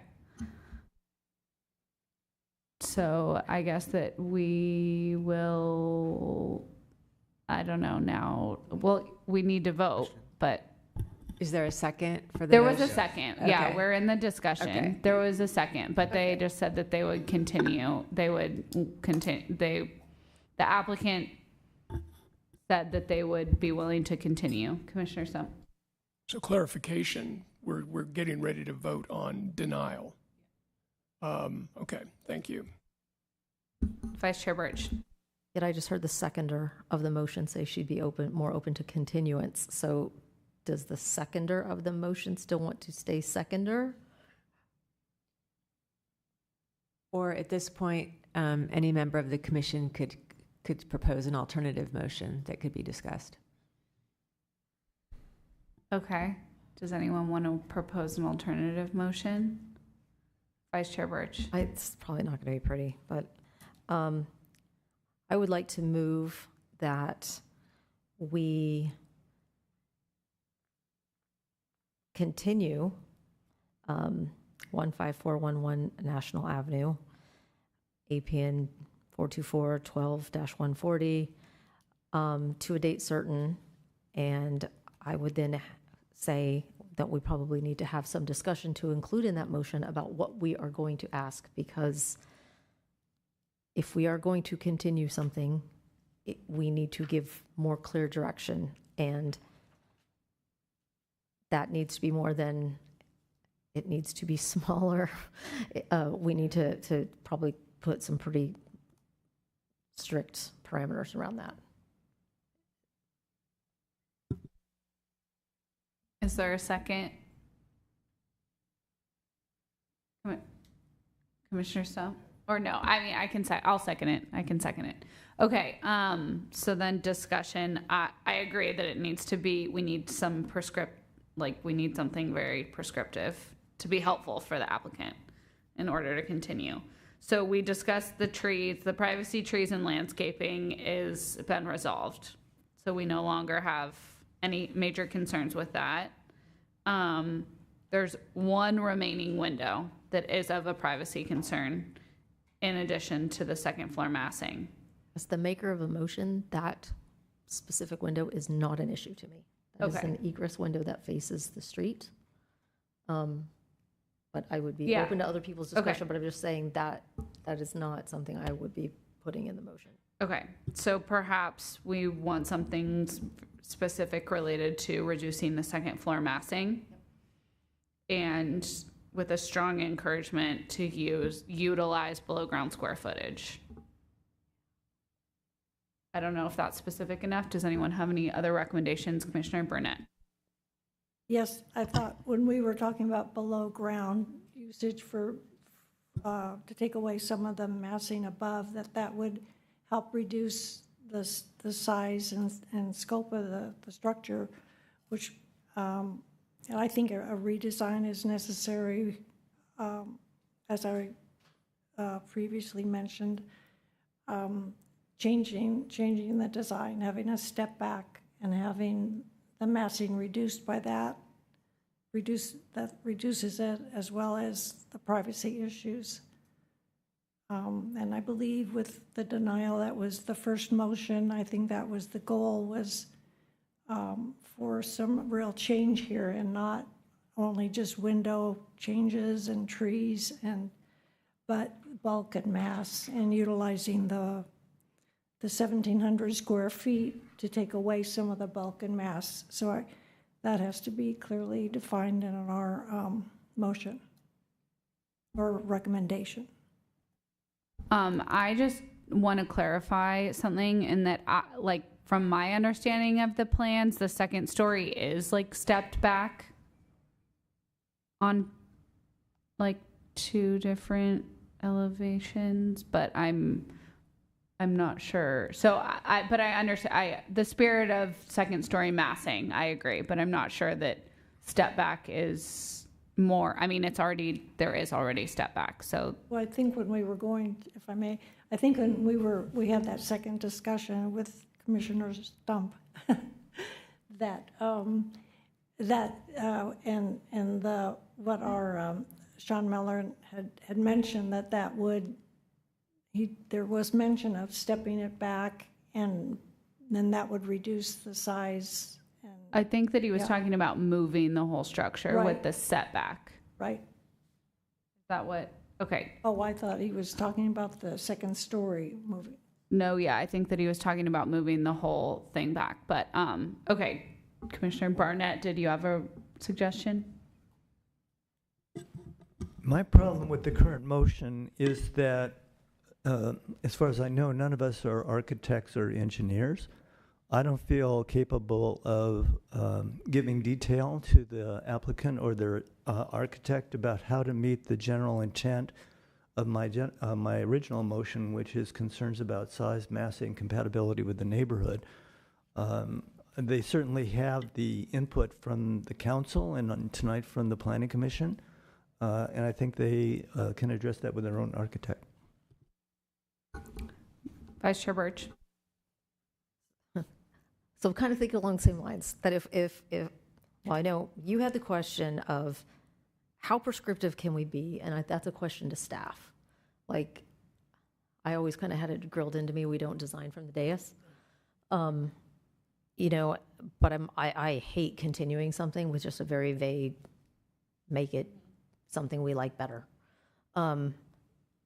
It's always been my understanding that, you know, I can't sit and say, I want you to move this bedroom down to the cellar and this bathroom, and that's not what we're here for, right? Okay, so if I understand that properly, I don't think we can do them a service by creating a vague continuance that they come back up and then it doesn't address everything again. So I would actually like to retract my motion if I may. Okay. Okay. Commissioner Stump, did you have something to add? Okay. We still have our first motion on the table, so I'll call the question. All those in favor, do we all understand what motion we're voting on? Okay, thanks. Sorry, it's been a long, I know, it's been a long, yeah, many days. Okay, so I will call the question. All those in favor, please raise your hand. The motion passes unanimously. So, thank you, and there are appeal rights. Thank you, Chair. Yes, there are appeal rights. Appeal can be filed within 10 days. Forms are available in the clerk's office and online. There is a fee for filing the appeal, and as again, the appeal must be filed within 10 days. Thank you.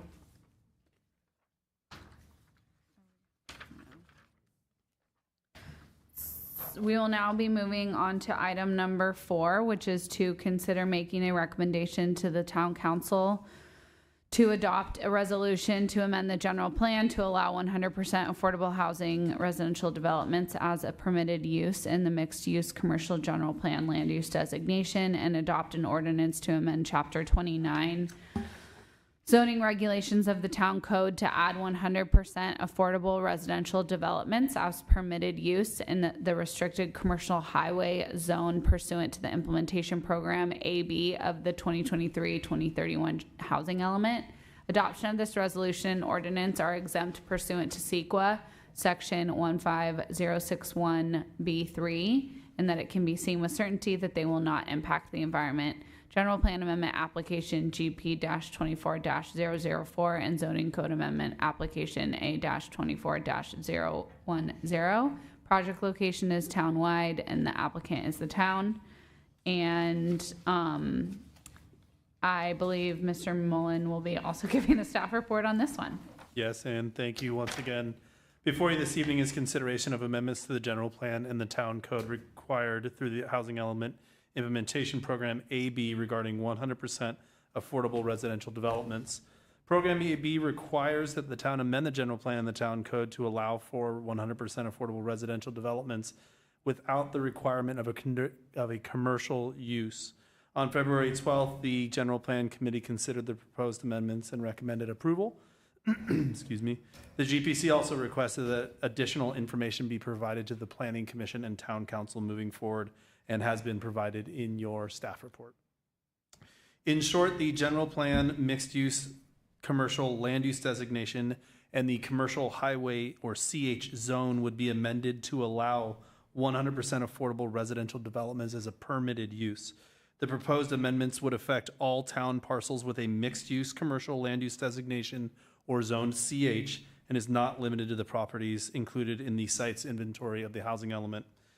As we are required to do annually, in April 2026, the town will report completion of and progress made on this and other housing element implementation programs to HCD to demonstrate compliance with the certified housing element. This concludes my presentation, and staff's available for any questions.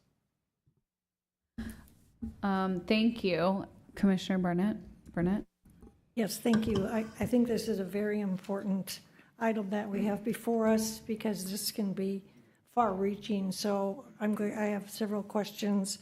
First of all, how does this affect our housing element sites that are zoned with the housing element overlay? How does that affect that?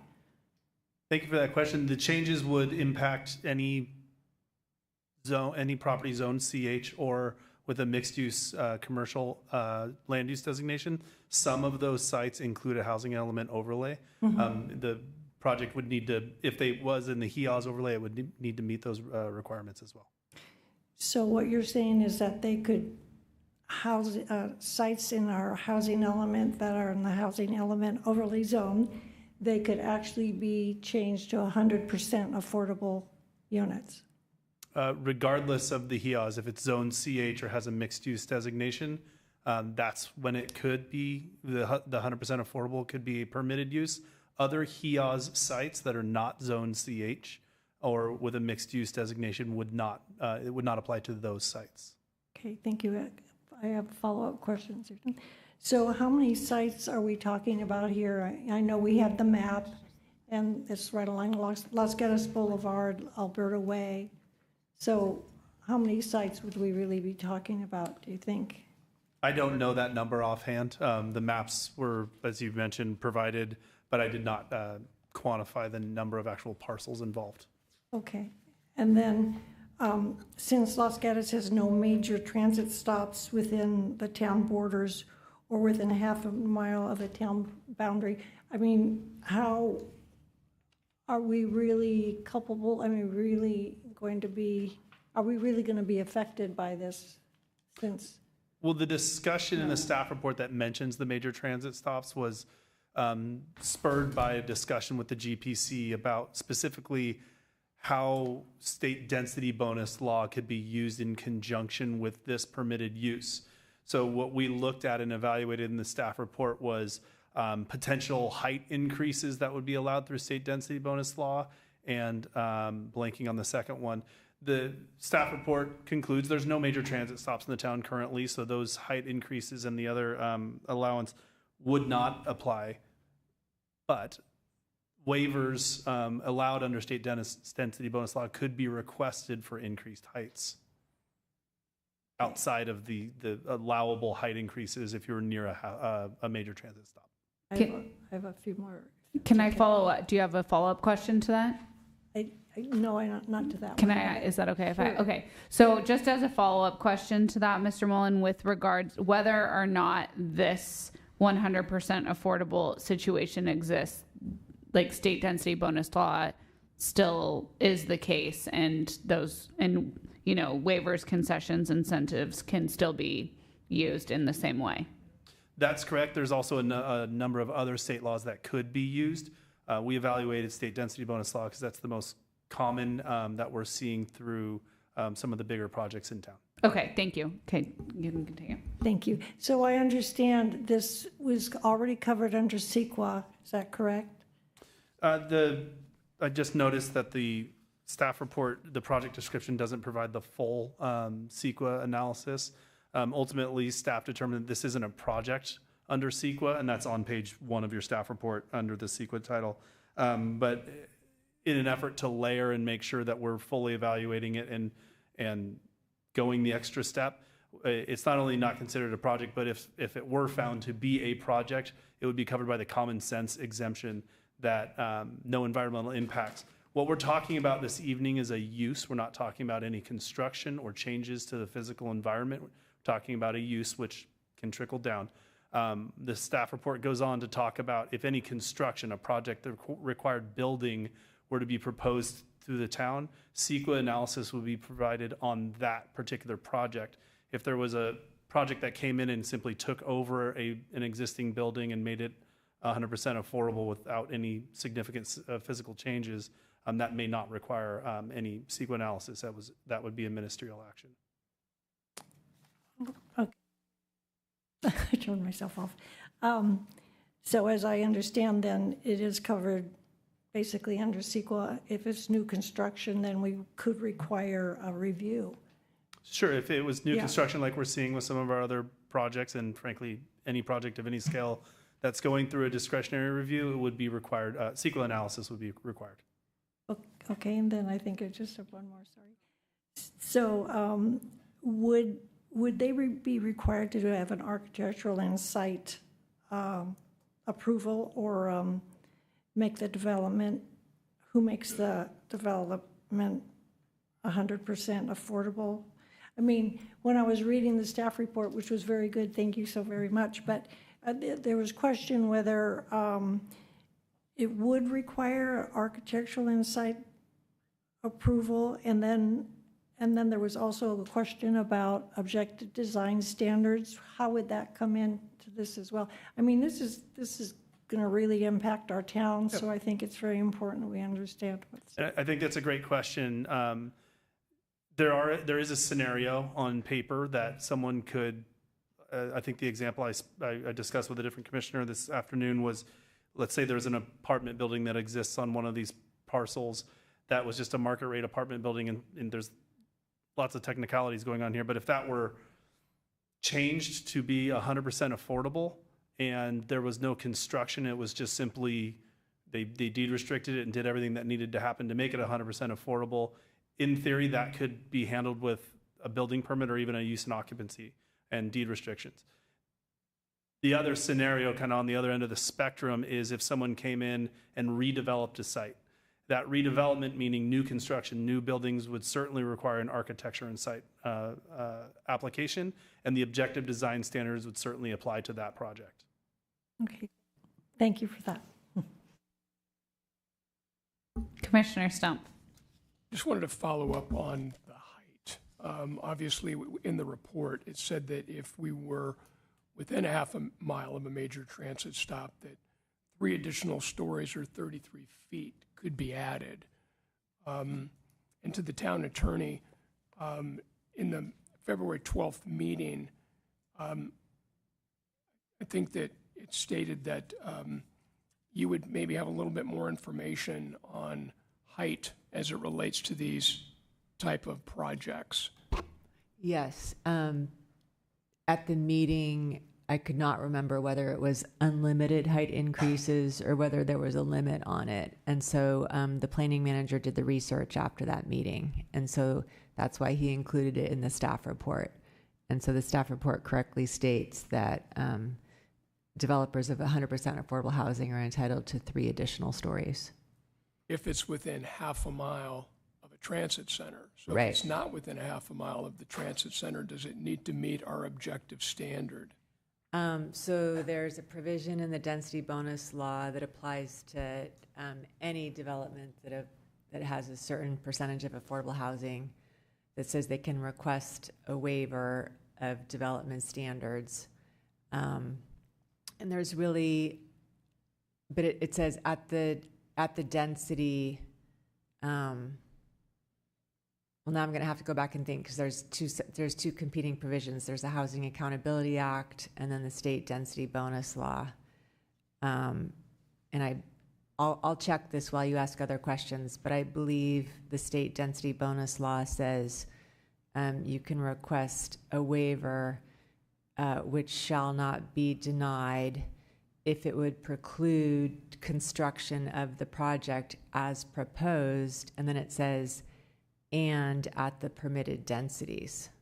Then why is this 33-foot rule even in here? If Right. it can be sort of whatever the project is going to dictate. Right. Mis- That's Yeah, a good Mr. question. Mr. Mullen can answer that, and yeah, I can add on if necessary. I think one distinction I would make, and I'll use the parking provision of state density bonus law, is if you're a qualifying project, there's three things you're entitled to under state density bonus law. A number of concessions or incentives as dictated by the affordability level, unlimited waivers, and parking, reduced parking. A waiver or a concession in that case would not need to be used for the parking. It's just by right. The provision here for the additional 3 stories of or the 33 feet within a half mile of a transit stop would similarly not require a waiver or a concession. So that's kind of one bucket. The second bucket is, could they request a waiver to the development standard of a height limitation, and to what extent? And that's the other piece that's a little bit unclear. But I wanted to make the distinction between the by right piece and the waiver, which is subject to findings and consideration.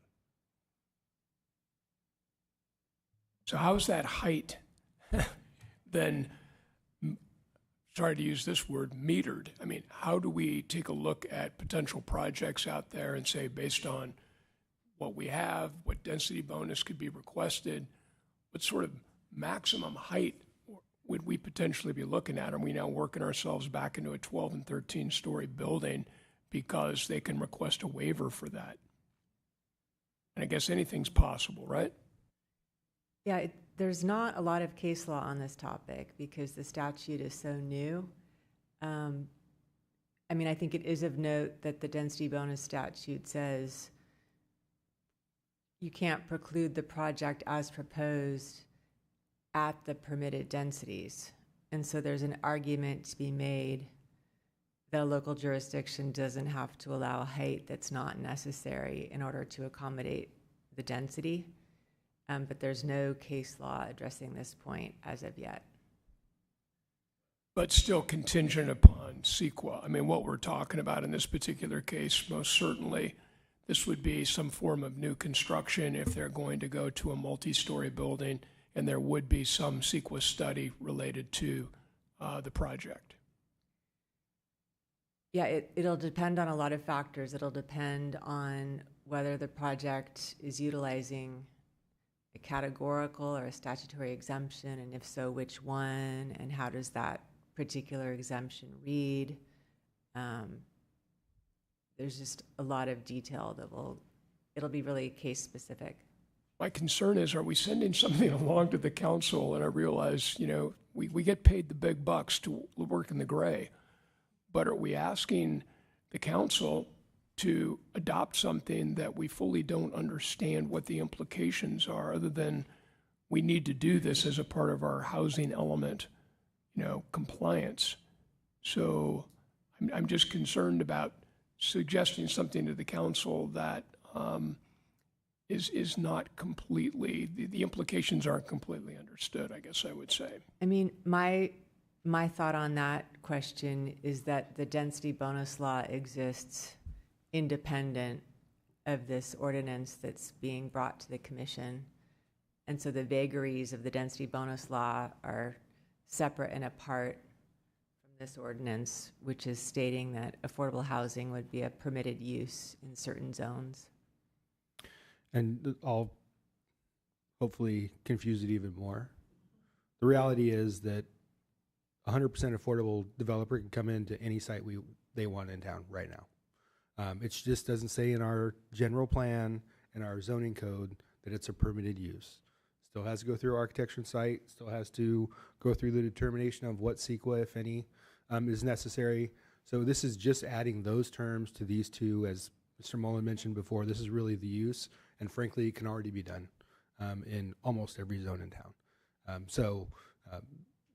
I think the biggest key or one of the biggest keys from Ms. Whelan's comments is, is it consistent with the density, or is it some of these other projects that we're seeing that just completely exceed the density, which we think there may be some more levers there from the town's perspective.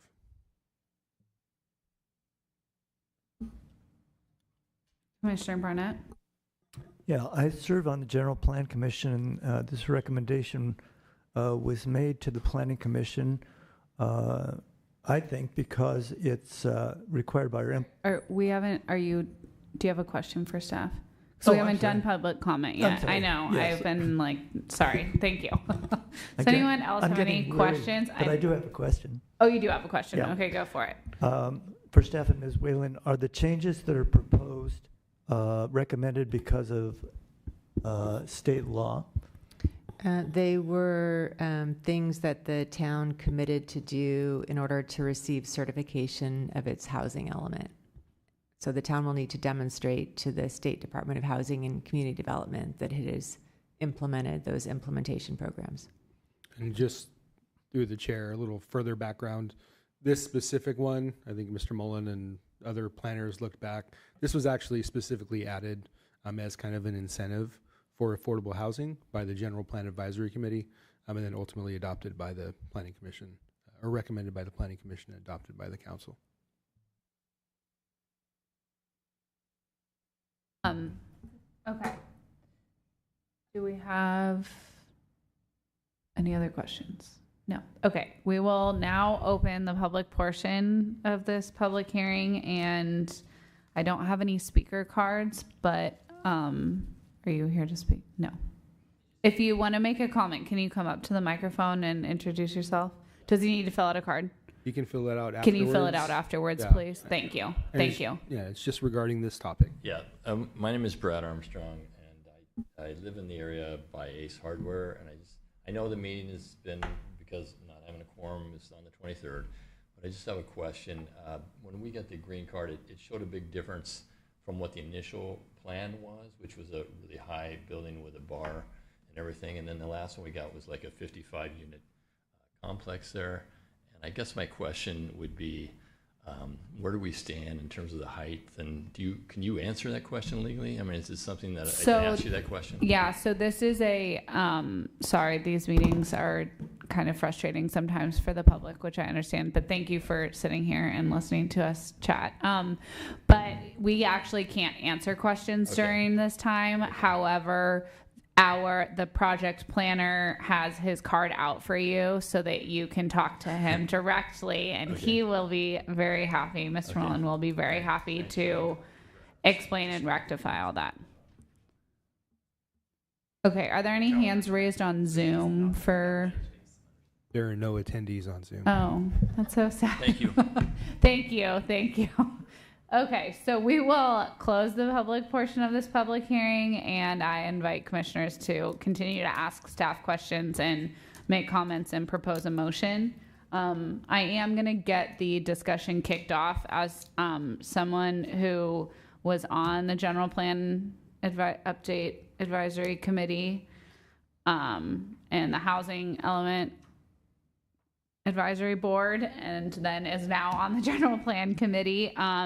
I have seen the iterations like this from the start, and in efforts to get our housing element certified, we knew that HCD wanted us to, have implementation programs and specific things in our housing element that created incentives and lowered barriers for affordable housing. And so that is why this was included in that, because we would not have been able to get a housing element certified if we did not make efforts that were specific to our town to try and address some of these things.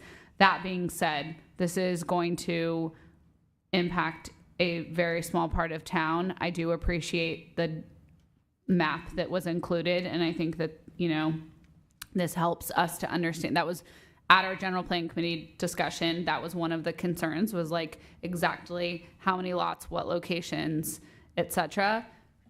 This is, mainly along Los Gatos Boulevard and partially another site that has already just been redeveloped or is in the process of being redeveloped and is not going to be torn down to build 100% affordable housing in the near future. So I think that we would be doing the town a disservice by not forwarding this recommendation, because we are going to be in a terrible place as a town if our housing element gets decertified because that's going to give us a lot less power locally. And so as a person that, you know, saw this from the beginning, I just wanted to share that the spirit of this was that we knew to get this passed, we had to include specific items that could really help. And this is in a very specific small part of town.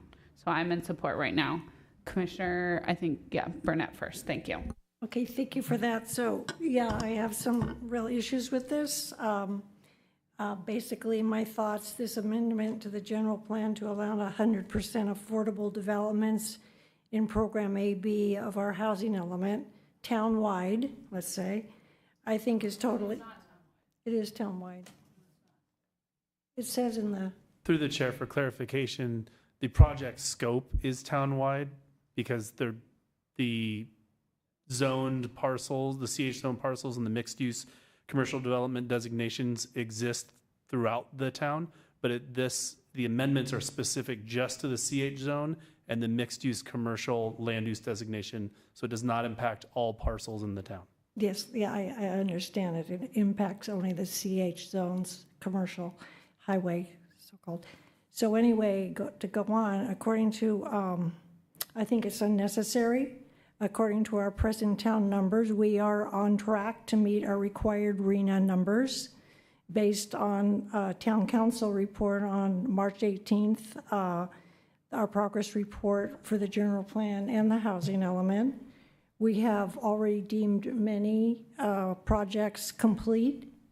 I challenge HCD that we have to go above and beyond our state law. If we meet it, we do not have to go above and beyond our RENA numbers that are required. When our Commissioner Jeff Burnett, who's on the General Plan Committee, asked our town attorney, are these consistent with other jurisdictions? And the answer was, this was unique to Los Gatos. You know, that's interesting. So why did the Housing Element Advisory Board put this in our housing element to begin with? I don't think it was necessary to get our housing element certified because this is above and beyond what we were required to do. I look at my role as a planning commissioner to look after the best interests of our residents, not to add additional incentives to offer for 100% affordable housing builds. And a couple of comments from the General Planning Committee. Wells, can we expand the program or do overlaps with other programs? I mean, that's scary. And another comment was, let's see, what was the other comment? Oh yeah, the other comment was, can we add additional incentives to offer for 100% affordable housing builds? I mean, that's interesting. You want to add additional incentives? So because these developments would greatly, I mean, you're looking at our state density bonus laws, huge impacts. If you read what the incentive and waivers would be for these 100% affordable buildings, it's unbelievable what they could get. And do you really think the citizens of Los Gatos are going to be happy with this decision from our planning commission recommending to the town council that this would be okay? They're already upset enough about our builder's remedy in numbers. Again, HCD cannot request us to go above and beyond our state law requirements. They can't say, well, we're not going to certify you because you're not putting in more than you should. So, you know, I see this as an opening door to townwide upzoning and other, you know, like C1, C2, wherever we have mixed use.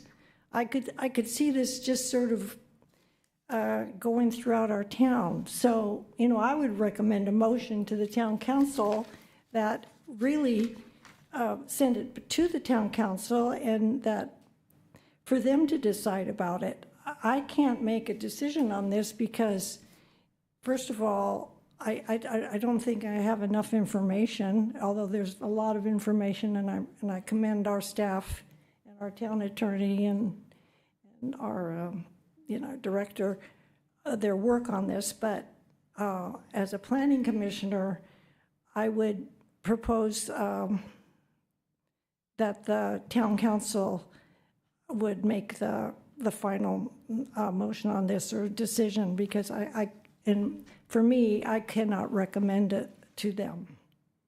And that's what I have to say. Thank you.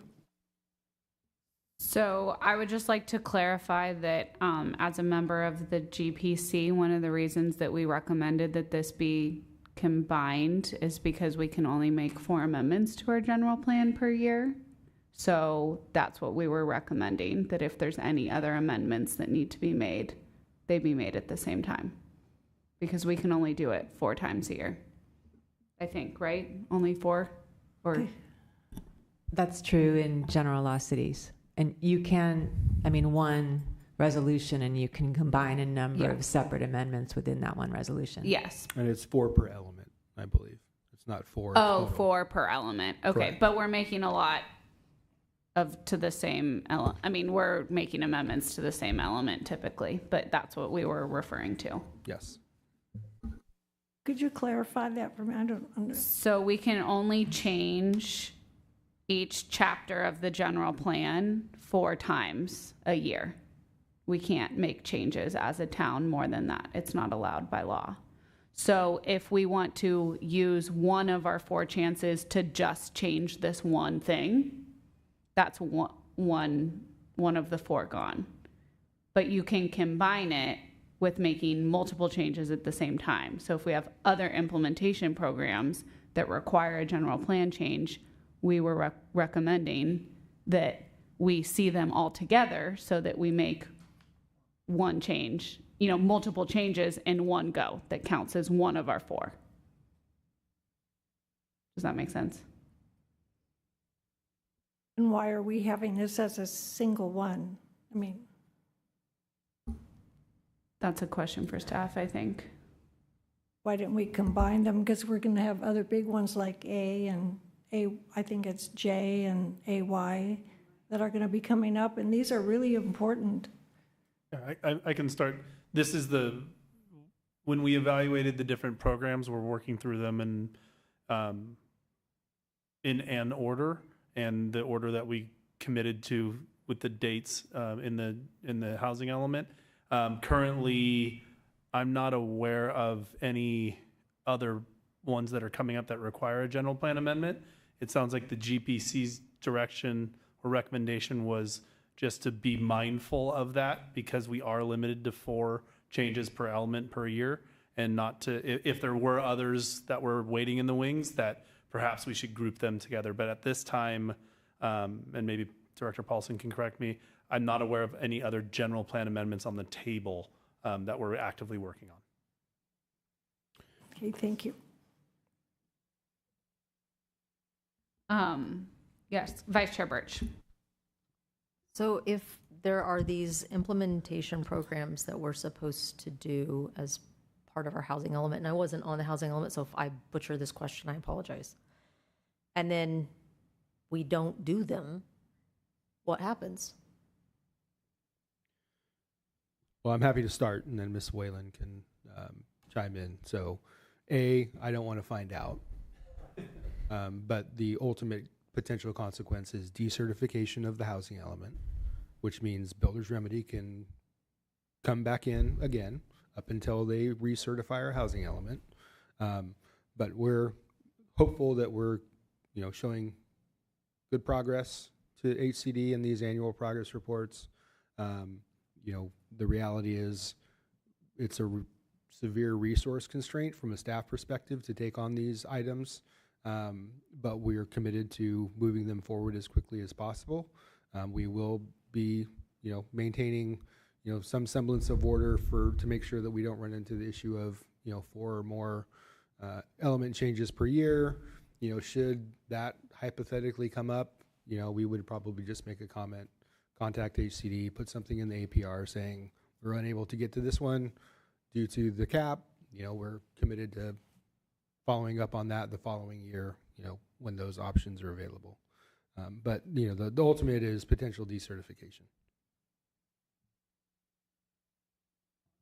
And then when you first were kind of talking this through, Joel, basically you said, however, if I have a property and I want to build 100% affordable, I can do that. I can hire an architect, I can put that plan together, I can come in, show that I'm helping meet our housing numbers, and I could do that. That's correct, because they're going to automatically qualify for density bonus law provisions. And so if, for instance, it's in a commercial zone or a mixed-use zone that requires mixed use, they just use an incentive or a concession for the mixed-use component, and they get unlimited waivers to any of our design standards and objective design guidelines.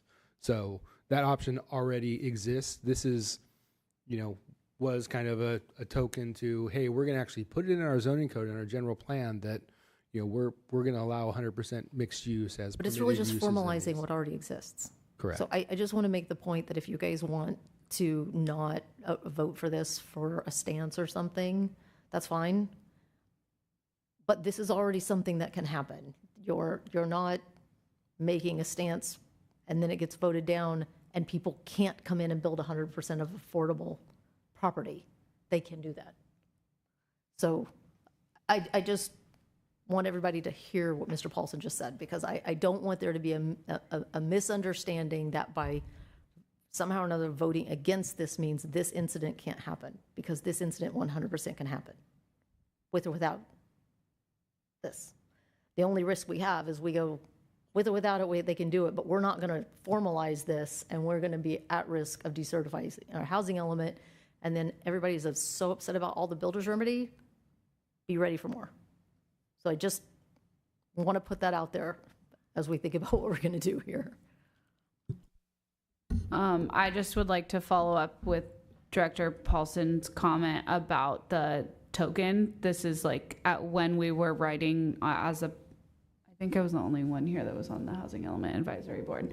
As a person that sat through the entire process and had many, many meetings, this was not one of the prescribed things that HCD said you have to include this implementation program.